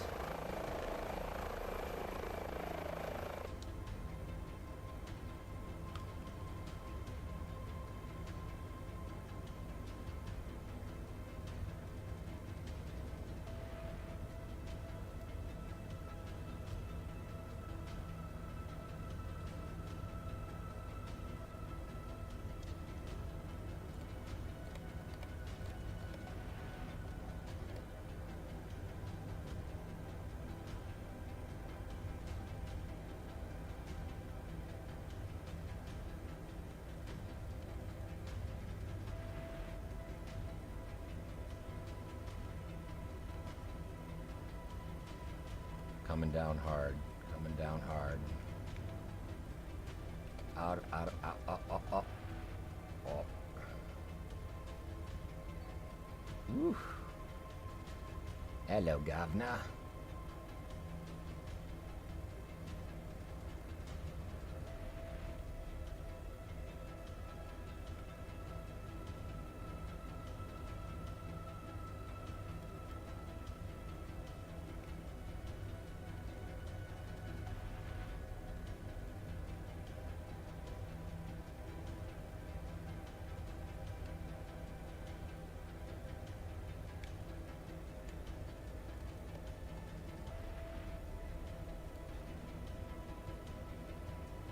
Passing over him now.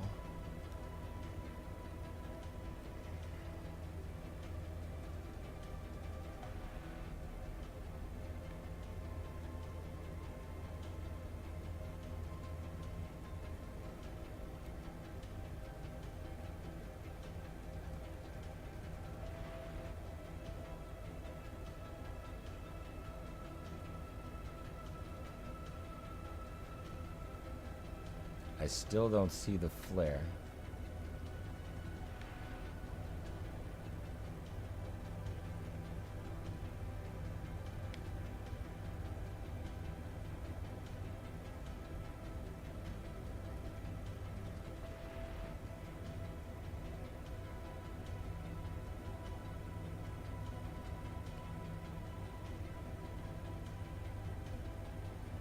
Wants to come down again. No lift, no lift, no lift, no lift.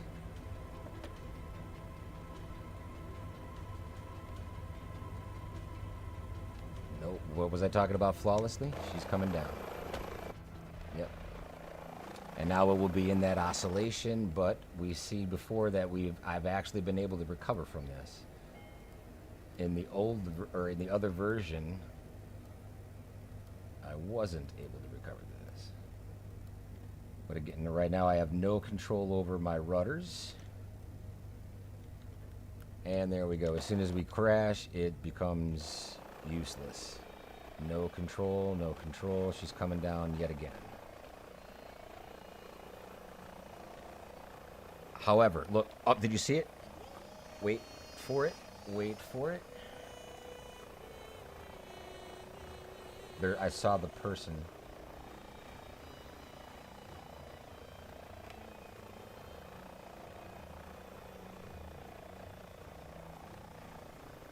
I saw the person on the side of the rocks. I think I just recovered the survivor. If you saw that, the back of the helicopter just opened up. My rescue swimmer is down below me, and he's going to pick him up. I saw them on the side of the mountain over here, right.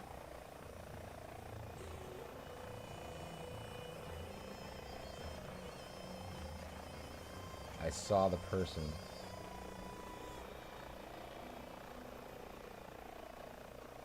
For just a second. I want to go back and look at the stream, but yeah, they were like stuck to the side of a rock for a second.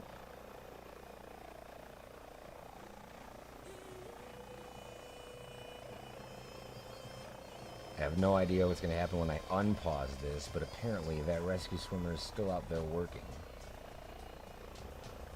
It's probably going to crash me again if I unpause, but I'm curious to see how long it takes this dude to get back. That dude, let's see here, if I come into this map, where are you going?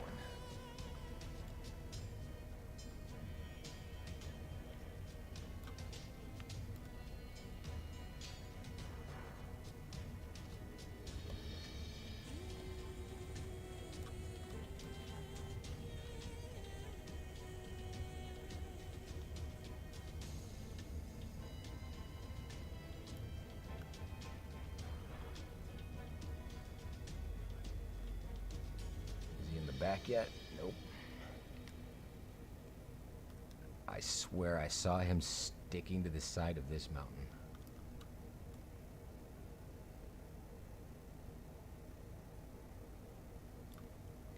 What do we got going on inside here? If we look, it It's still asking to land on the site, and it shows the swimmer is still progressing towards its objective, so it's still walking away.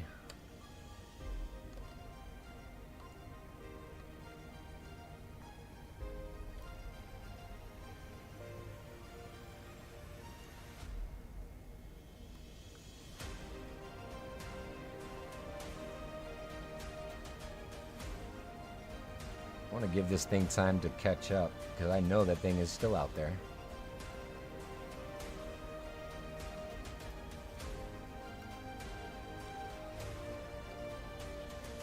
I should have a drone camera set up for sure.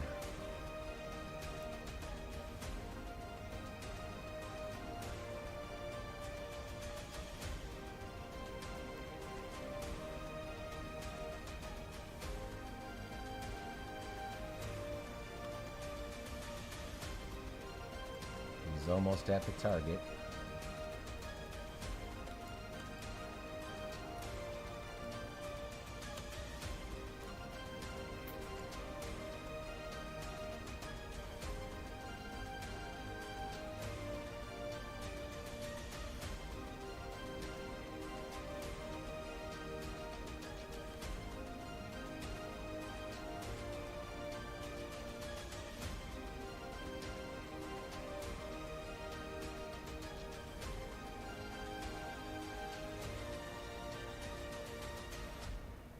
Keep going back to these two little white things, but that's just ripping in the map. So here's what else we can do. Let's find a spot. So what I can do is now bring up the hype and go to edit.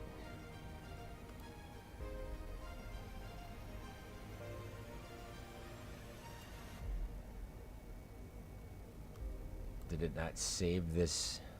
So if I go to the injured human, is right here. Okay. So now let's take this injured human and put it somewhere like, let's go right here instead.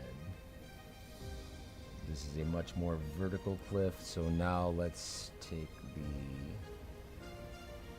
flare and go the same spot-ish and just resave. So now what's going to happen back in the simulator, going to update that information, and I can now like pick and choose where I want this dude to be on the ground, like somewhere he's visible, but in a very challenging location, but make it doable, and then share this information. So let's see if we could even just put him on the rocks down below. Oh, what do you know? There he is. And again, the flare is just that wire frame. But here's our rescue swimmer.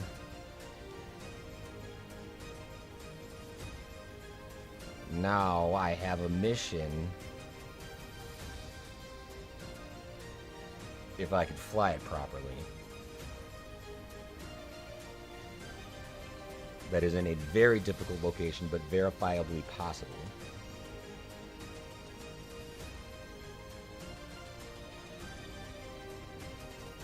So now let's go and go to restart.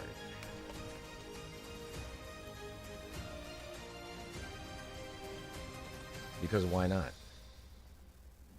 Let's test the abilities of H145 SAR Heli 241. It's on sale in free fly.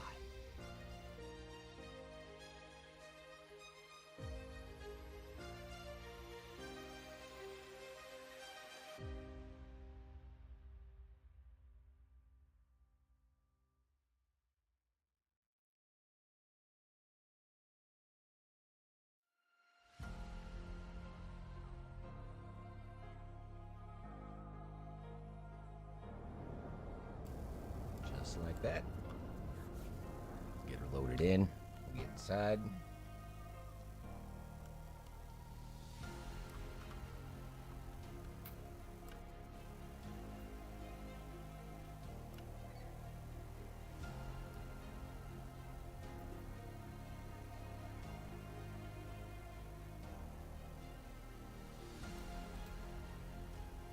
Come on.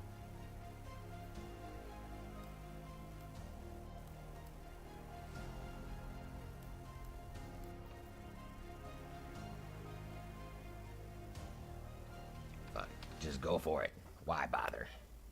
I ain't trying to be all that. I want to see if I can get this dude. I don't even need to wait for ATC to tell me to take off. Or go to the hold short. Or go all the way to the end of the runway. Why bother with career mode? I could just share these files with people. Get an H145. I am not an affiliate sponsored by any stretch of the imagination. But I think that this is a little bit more enjoyable, and it can be done in a group, in a free fly. I could probably even put multiple people down on the planet. And again, this is just stuff that we're going to wind up testing.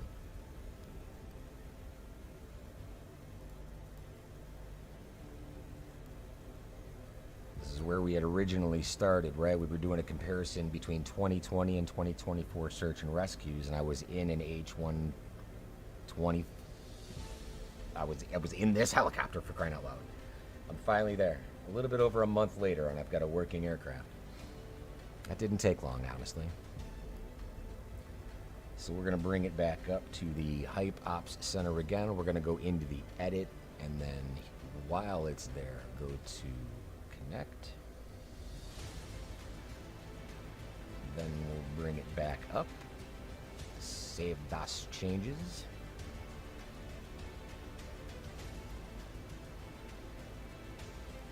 Exit out of that. Our survivor information is still in place. It does say that it's 7.5 nautical miles. All of the information inside of this is all now also being updated. You can see it says 7 nautical miles instead of triple knot like it was before.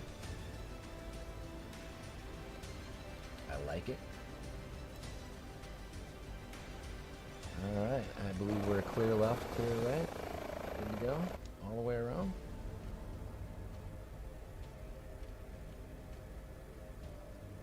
Yeah, this is Sarheli 241. We're direct to Survivor. Please hold our guard. That's it. No ATC call, nothing.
It's actually not that bad to fly. We'll see what I say at the end of the mission. But round 2, fight.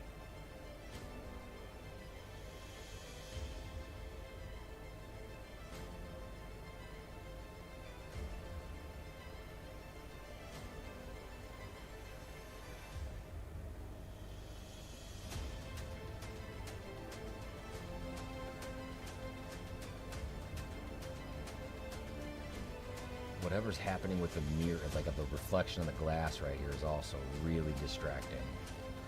The houses below or something, like you have to get just the right distance away from that. I don't know. Then it starts happening in the lower right. I'm gonna just turn that glass reflection off. Kind of leave it in this configuration. Get a little air in here. Mind opening that thing up? Thank you.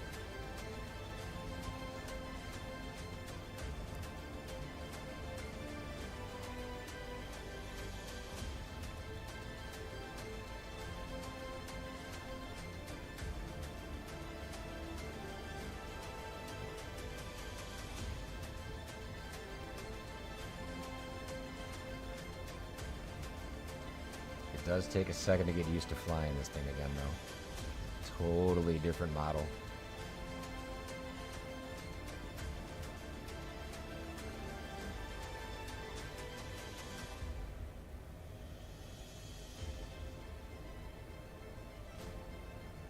Should have changed my sensitivities.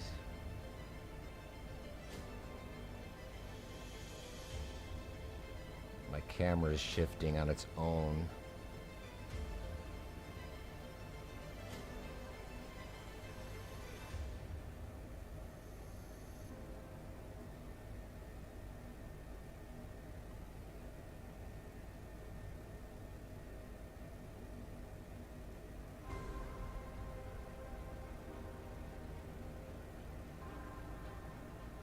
So we've got the cut coming up over a couple of ridges here.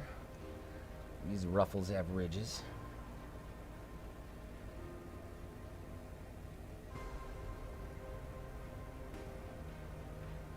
And we're going to try to perform manual hoist again.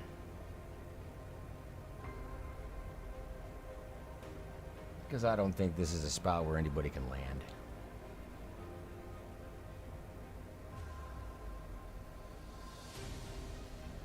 And this is one of the biggest reasons why I want our Microsoft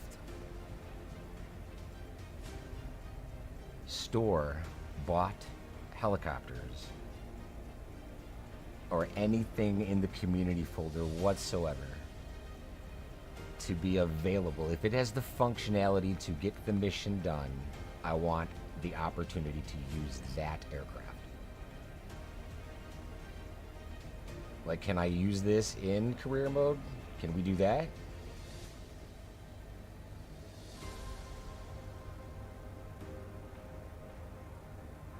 I might want to learn to fly it again.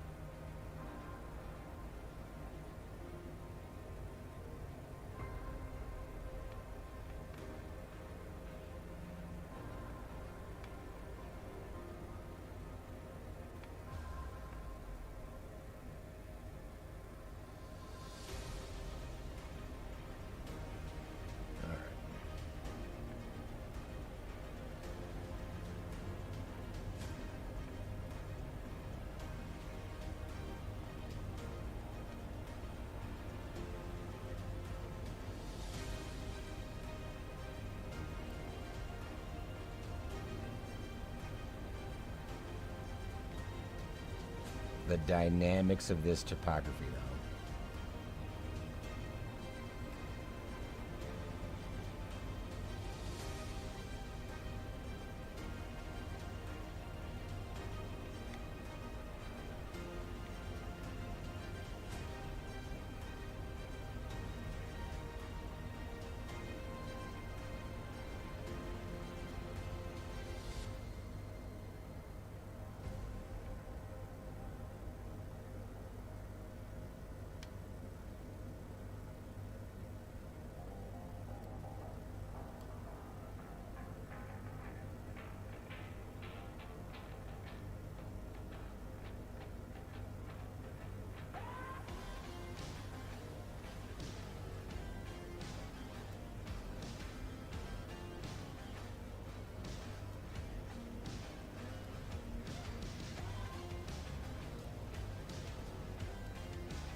Should have my arm deployed.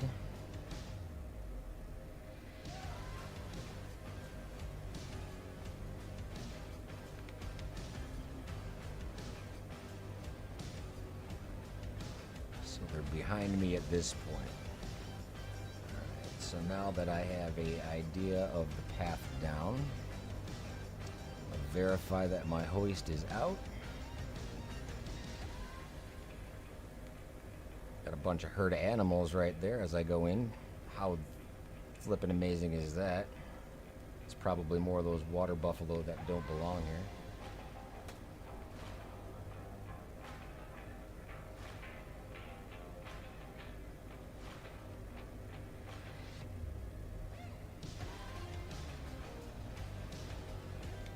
So now, on my map, I can see where he is quite nicely.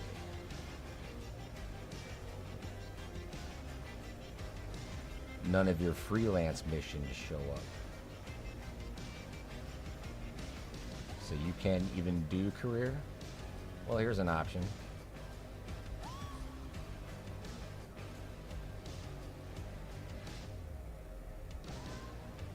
So how far along into the career are you?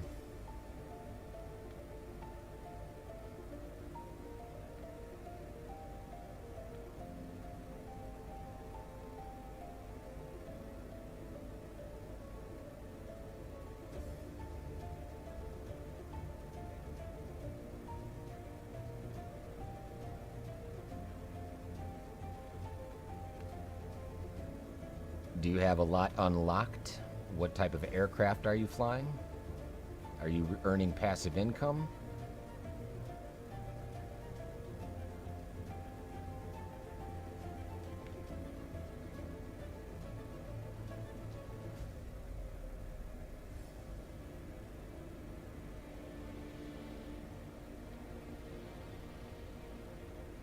I still don't see the flare.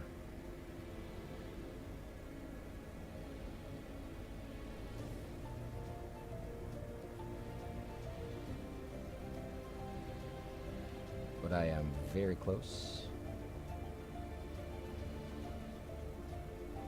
You have VIP and cargo, 150 level, everything unlocked for licensing. So what you need to make sure is that all of the specializations start to become unlocked. So when you're looking at those specializations, they all have their each individual requirements.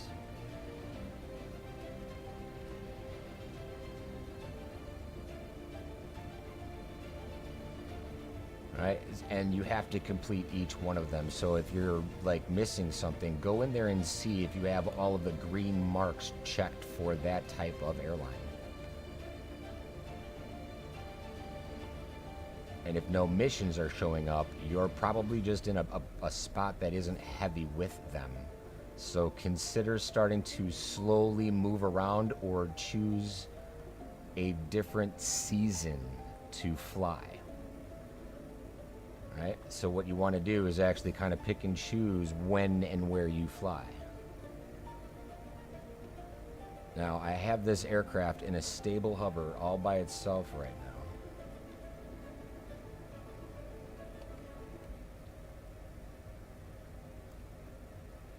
So we're going to come into our map.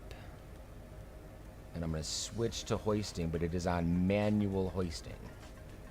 So now my dude should just be hanging outside of the chopper.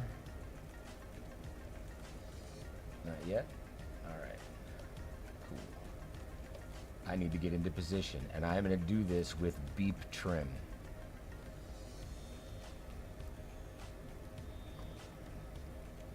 %100% inside the aircraft. 2D or not 2D.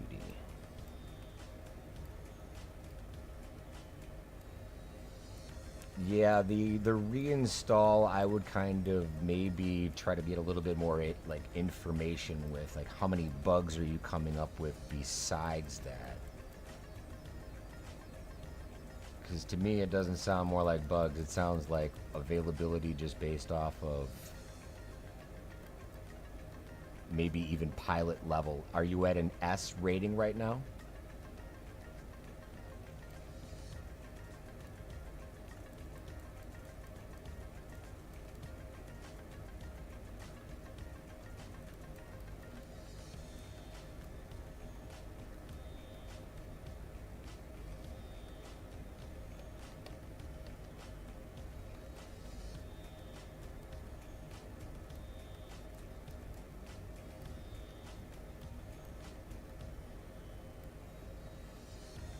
You're at an A rating. Keep it in an S. So based off of my prior experience with this screen right now, even though I cannot see my survivor out of my helicopter unless I literally lean out, what I'm going to do now is go into the aircraft, crew, put our dude in the door. Got him set. We're going to go back into the down orientation and we're going to send our swimmer down. Alright, now for this one, I'm going to see if this works without ever getting out of the helicopter. I'll just move around the cockpit a little bit because I can come in and see previous, go to data, and see that we're down 31 feet and still going.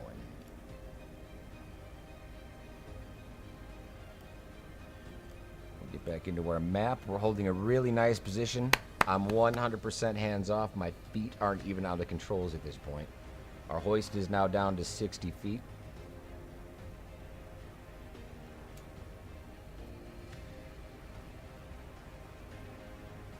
$75 feet, 77, 79. Here's passing 80.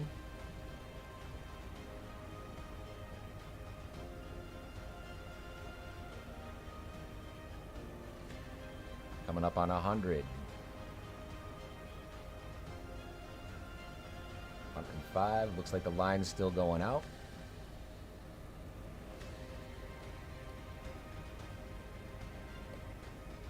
I wish I could. I don't want to go outside. I just wish I could bend my head a little bit further out of the helicopter. But either way, 141 feet. Still at a really nice hover. 160 feet.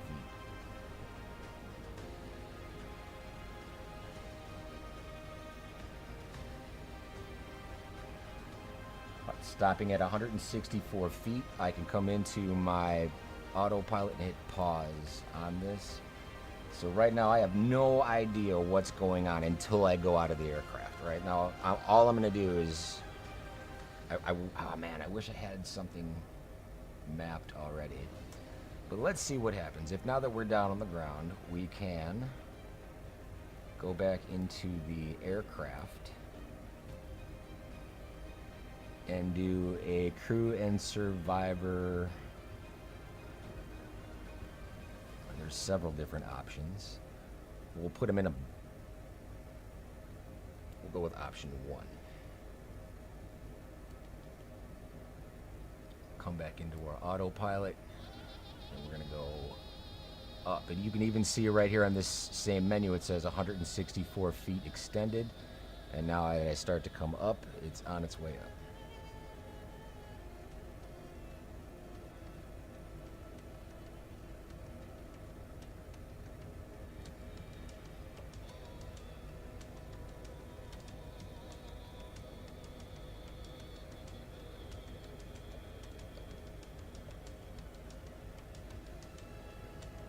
I just want to go outside further. No drone cameras. I think it was actually the last time I streamed, I got the request to fly from inside the cabin. Now, mind you, this game is not paused. I literally just have the 145 in an auto hover in the middle of a canyon on Reunion Island, all by itself. The way a helicopter can be used. Yes, I could be monitoring systems right now, but I have a little bit more faith in the simulator, quote unquote, than I would in a real aircraft.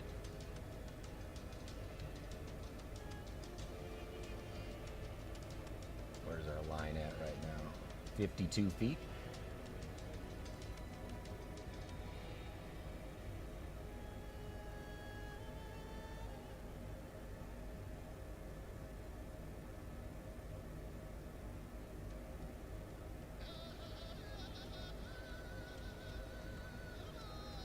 They come just below the skid.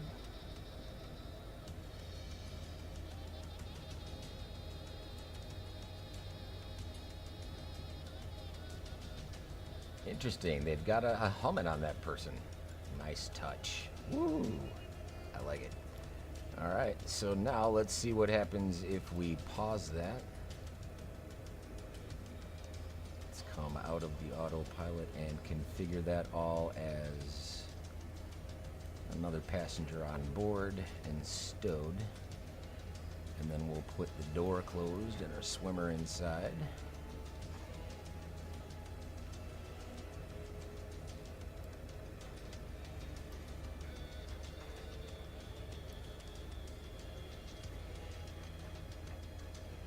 Has it progressed the mission? Negative. So what I'm assuming is that since there is still an icon for a swimmer outside of this aircraft right now, there should be a rescue swimmer on the ground next to our patient. But I cannot see them because I'm so far away. I'm over 160 feet away. But I guarantee you, since I said that that thing was stowed, this thing is still trying to recover my patient.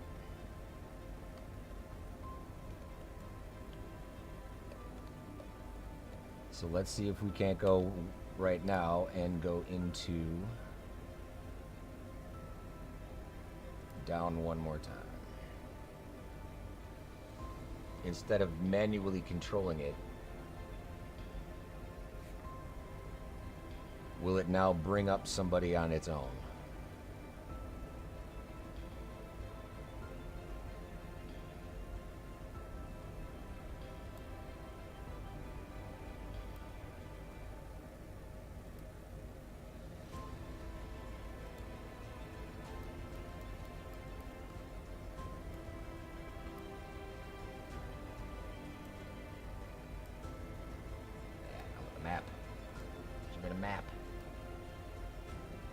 Just drifted to the other side. A little bit too much on the beep trim.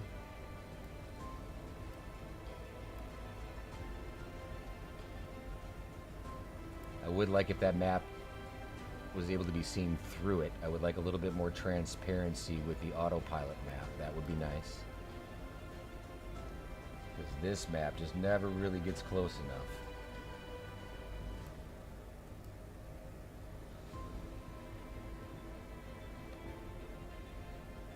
Hoist is still going back down.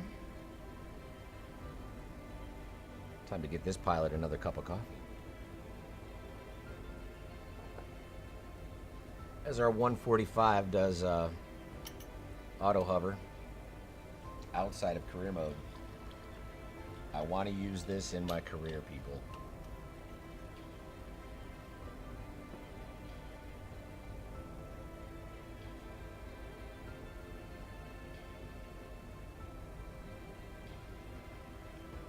Like my prime pumps are still on too. I could fix some of this while I'm here. Manage my systems a little bit. Sorry about that. Hoist is down to 164 and it's staying there. There is also a way you can come into the settings. I think it's, nope, not settings. Oh, this also doesn't say realistic. Mission wait time is normal, or I could say low. So the flares are on, but I haven't seen them yet. Now the icon is gone. And it says land at site, and to put it back into idle. So now I should have somebody on board that wasn't there before. How about them apples? 2 people. Wow, she is gnarly looking. Rah. Hi. Rah. I like you. I don't. Sorry. I'm sorry. My bad. Moving on. Let's get back into flying this bird. Alright, so we're going to come and move our map out a little bit so we can get an idea of where we are on the planet. I am still in an auto hover, so I'm going to take auto hover off. And I have control.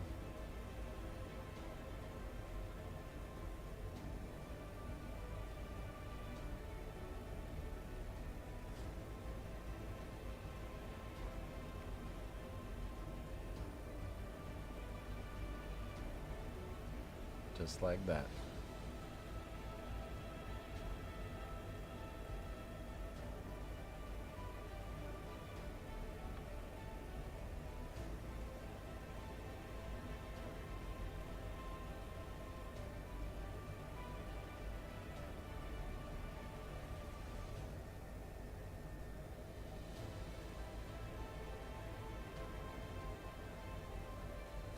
Try to go out of that left ridge right there. I don't think I'm going too much faster up than this.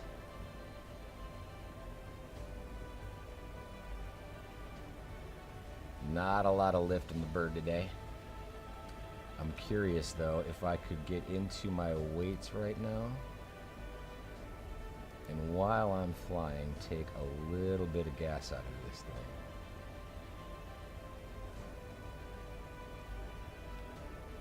As long as I do both.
What an interesting location to fly in. So deep down in it.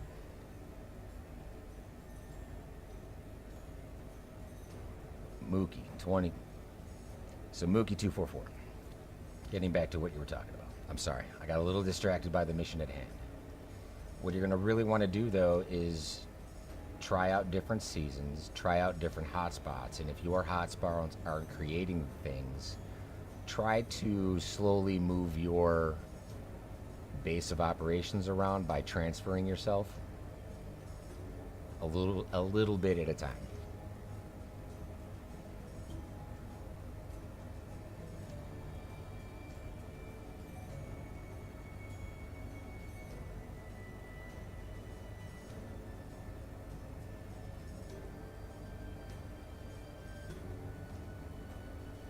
That's going to give you more missions available popping up, and when you finish as many missions as you can, switch it up a little bit. Go back into the employee side of things and do a couple missions there too.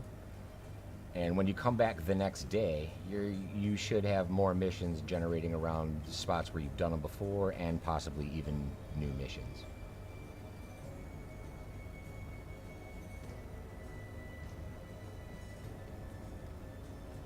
But the more you keep your rating towards S, the more likely that is to happen.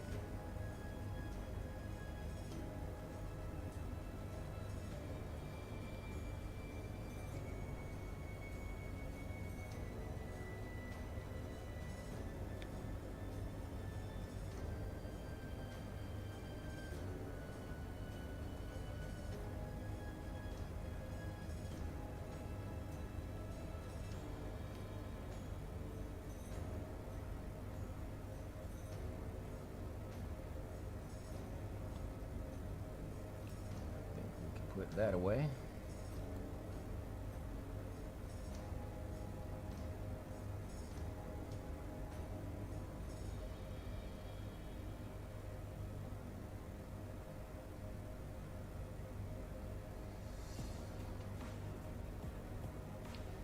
What I see interesting though is it's still saying here that the destination, wow, that was weird.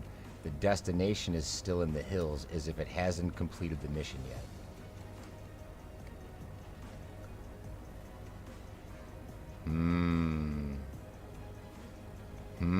I I don't think that's over yet.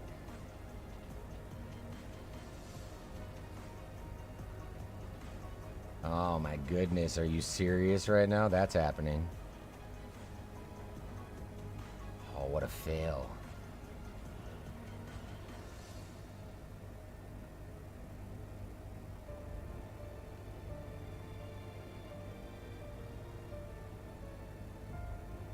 Do I go back or do I start a different one? I don't know. I left him out there dying.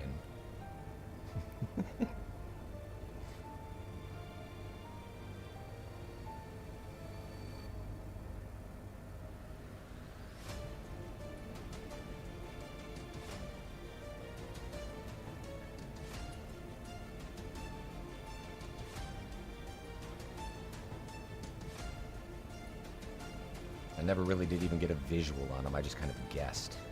I mean, it was a very well-educated guess, but...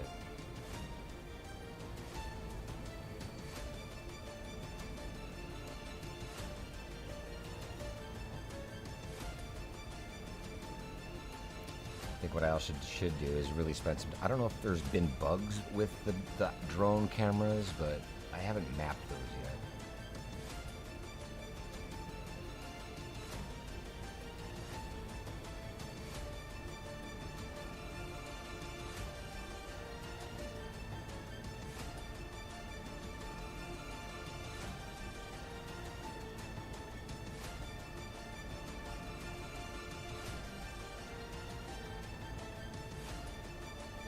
It would be a good idea to use the drone cameras when you're down in the ravine to kind of put that camera down on the ground and watch your rescue swimmer actually interact with the patient.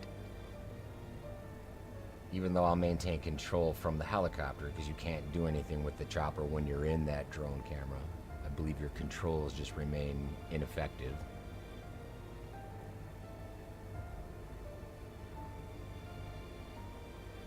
Because there's no other audible cues or anything like that to say where you're at in the mission, outside of watching what I thought was the little icons, but apparently I'm wrong.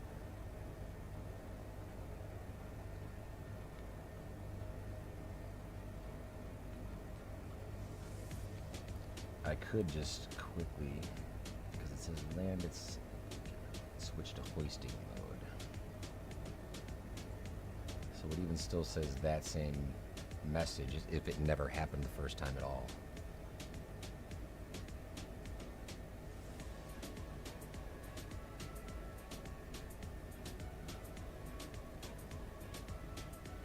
Very, very interesting.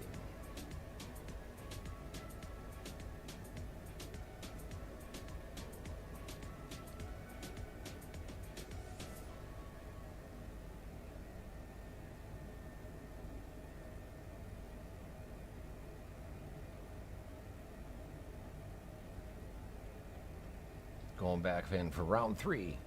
Fight.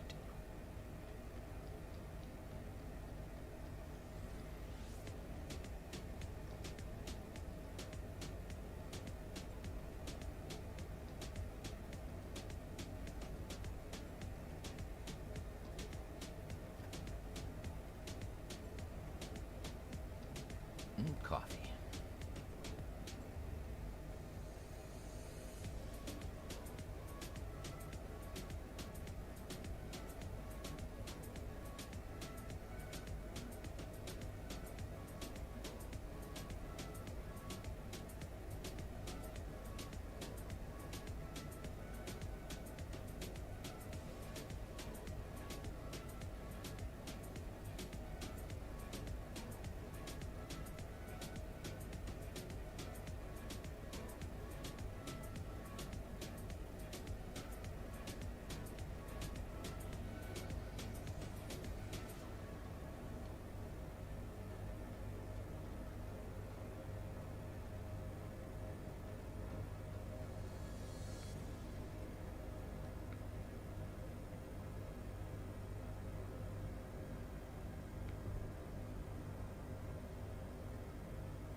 Coming in hot.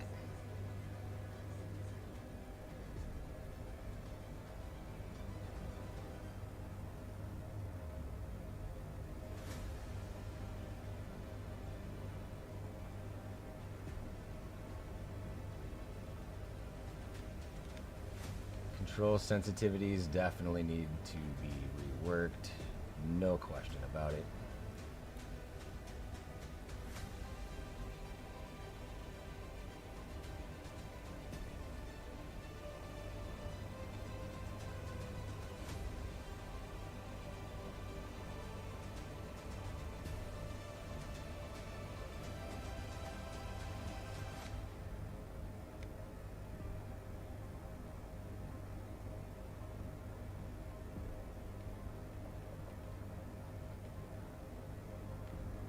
Collective unresponsive. There, it's back.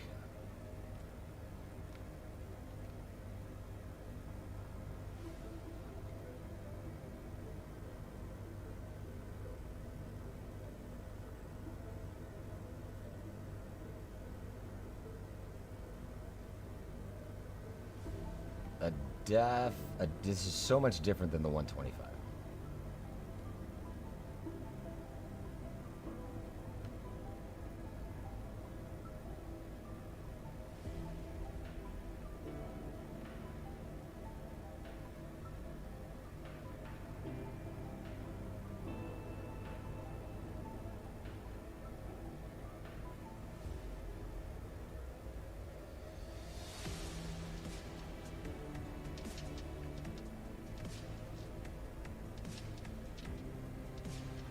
That wind is doing a number.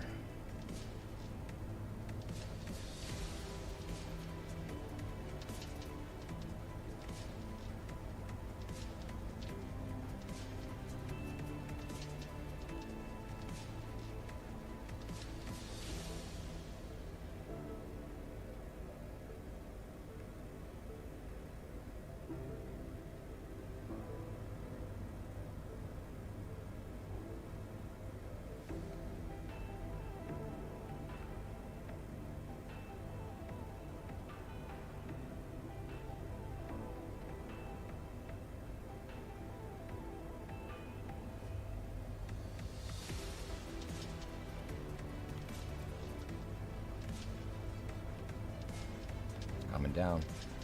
Man, are you kidding me? Oh, what is that? Okay. Oh, okay. I'll take it. I'll take it.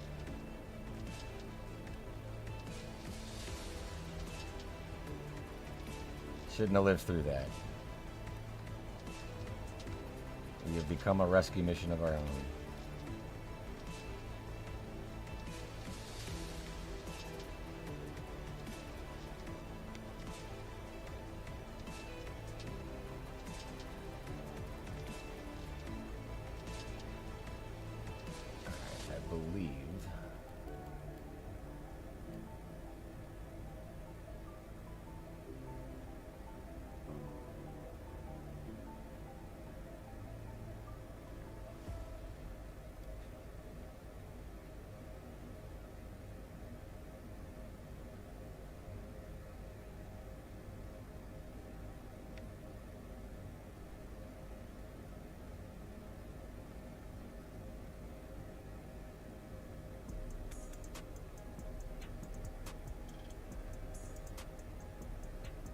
See, it's not allowing me to give the switch or the hoist option anymore, which is interesting. So I have an idea. Let's auto hover this. Let me go into height, edit, and save.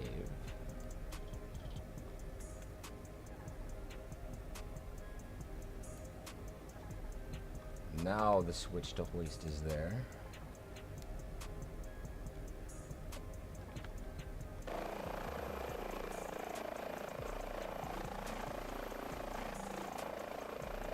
I see the individual on the ground below me.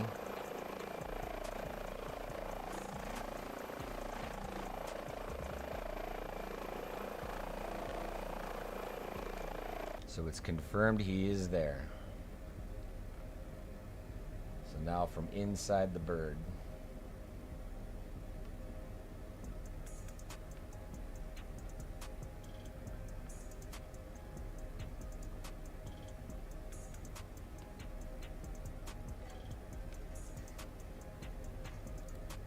Switch it to auto.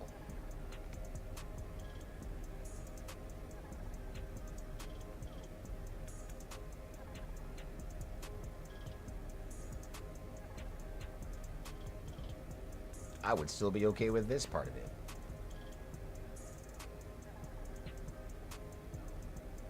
Although I did the first one auto.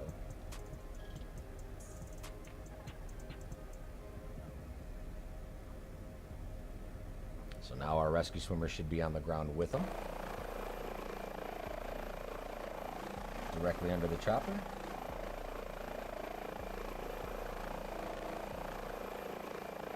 Hands off hover.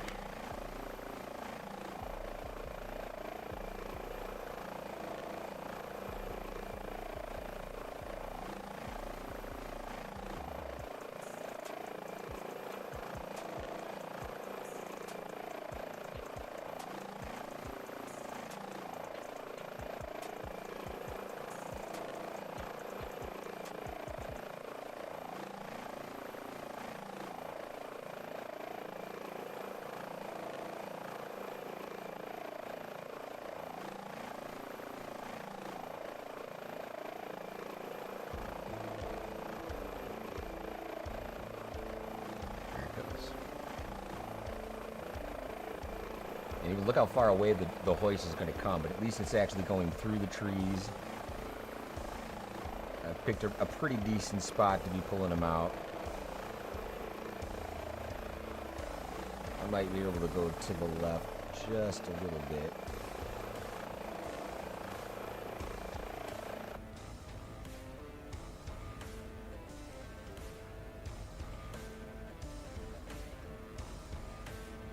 I mean, you gotta have a spotter, right?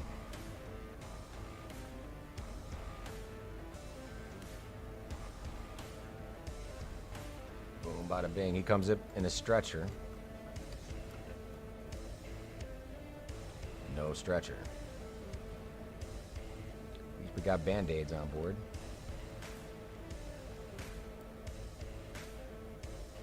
And now I'm at the start location, not the end.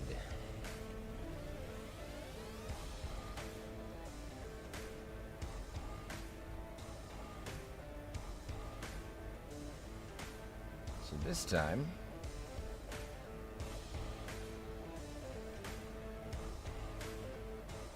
it's gonna max power takeoff, straight up.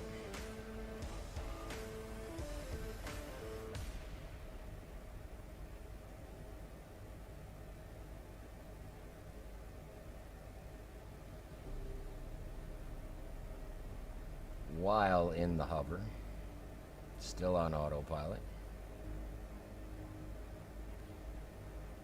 I could come in and maybe put an Alt-A.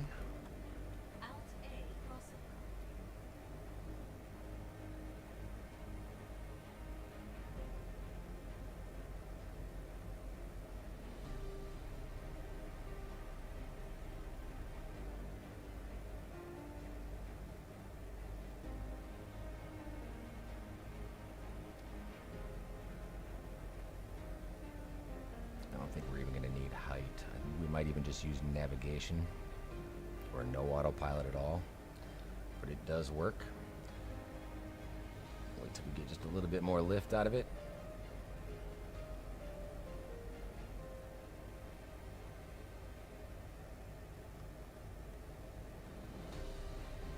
Start trimming that bad boy forward if we want to. Take that off. Come up. Start to put a little bit of translational lift in there. Forward momentum.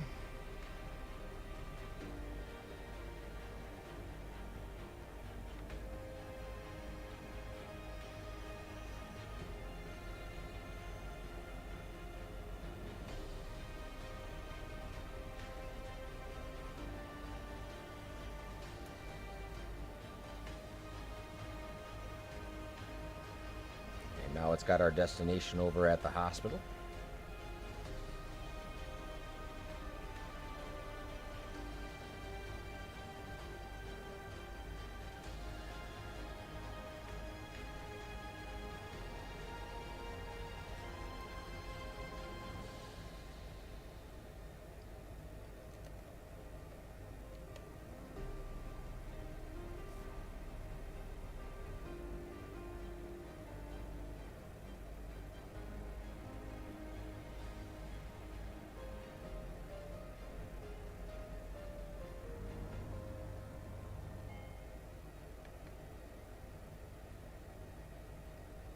Likes to play on the weather. These things have some serious issues with ground effect.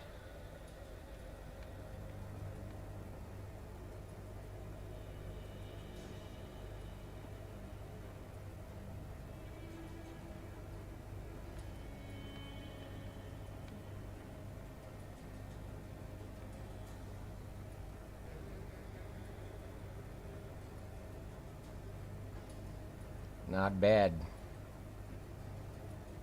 for a manual hoist for the most part. I was actually able to use my hoist instead of a landing over land. I want this in my hangar for search and rescue career mode, period.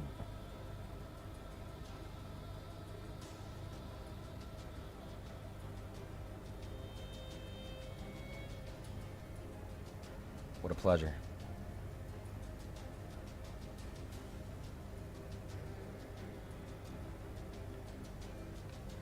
ATC said, what?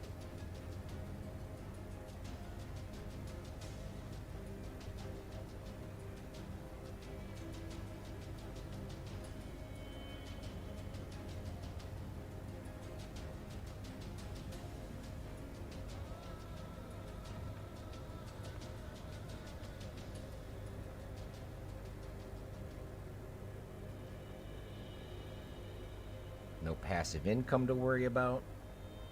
No aircraft maintenance to worry about. And I could literally make these missions anywhere on the planet. I just want to verify whether or not you guys would be able to see the same people. Even if you didn't have the HPG, can you use the 125 to see that person on the planet?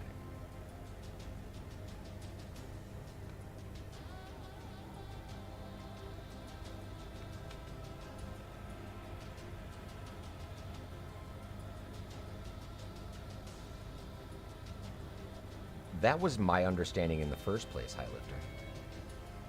I thought they were.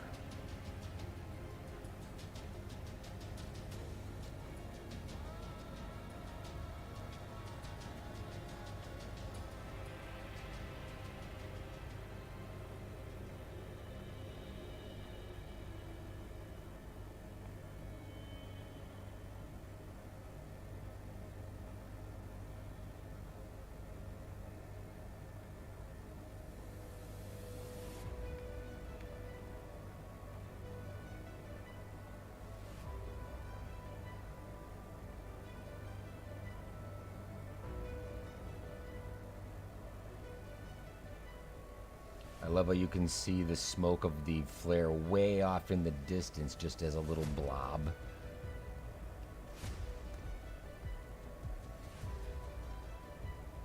Even though I do have the flares and smoke off, it still shows up as that wireframe, and right now it's like a ghostly blob over the helipad.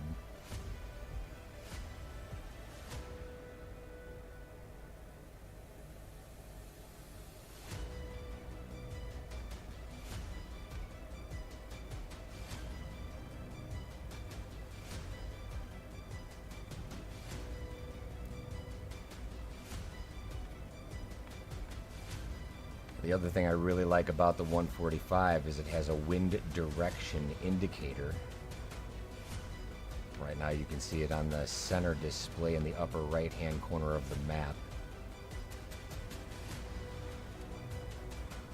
What's interesting is doesn't seem to be accurate to the smoke coming off of the helipad. It's close. It's close.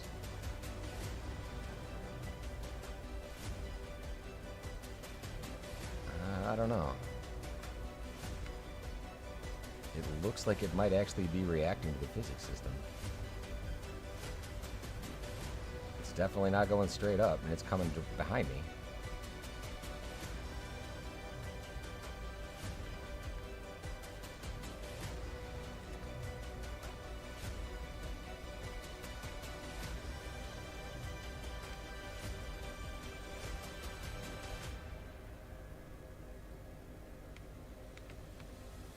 Down and out.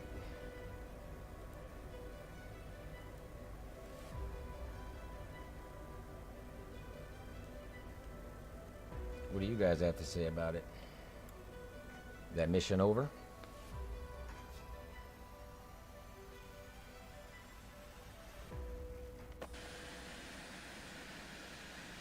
Again, they just vanish.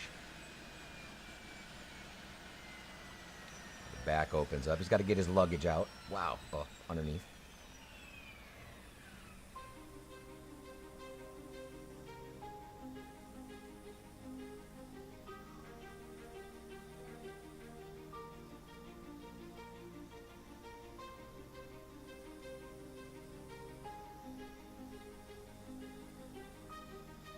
Not a bad way to spend the afternoon.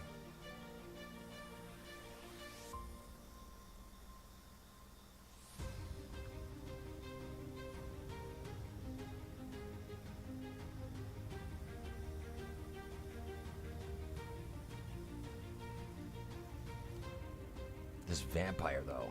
Peekaboo. I love it. And what does our iPad say now?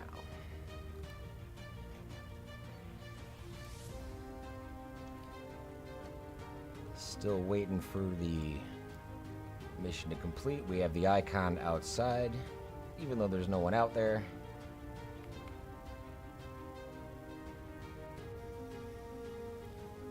Things are still happening. Probably see that side door open up one more time.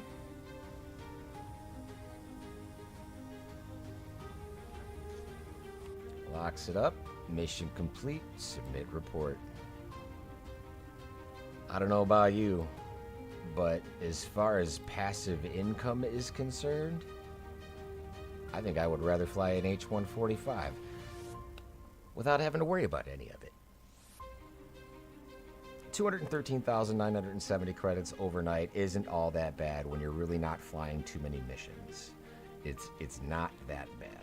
However, we've decided to give a thumbs up to a program that is partnering with somebody who is capable of producing a better piece of hardware, yet we're not utilizing it.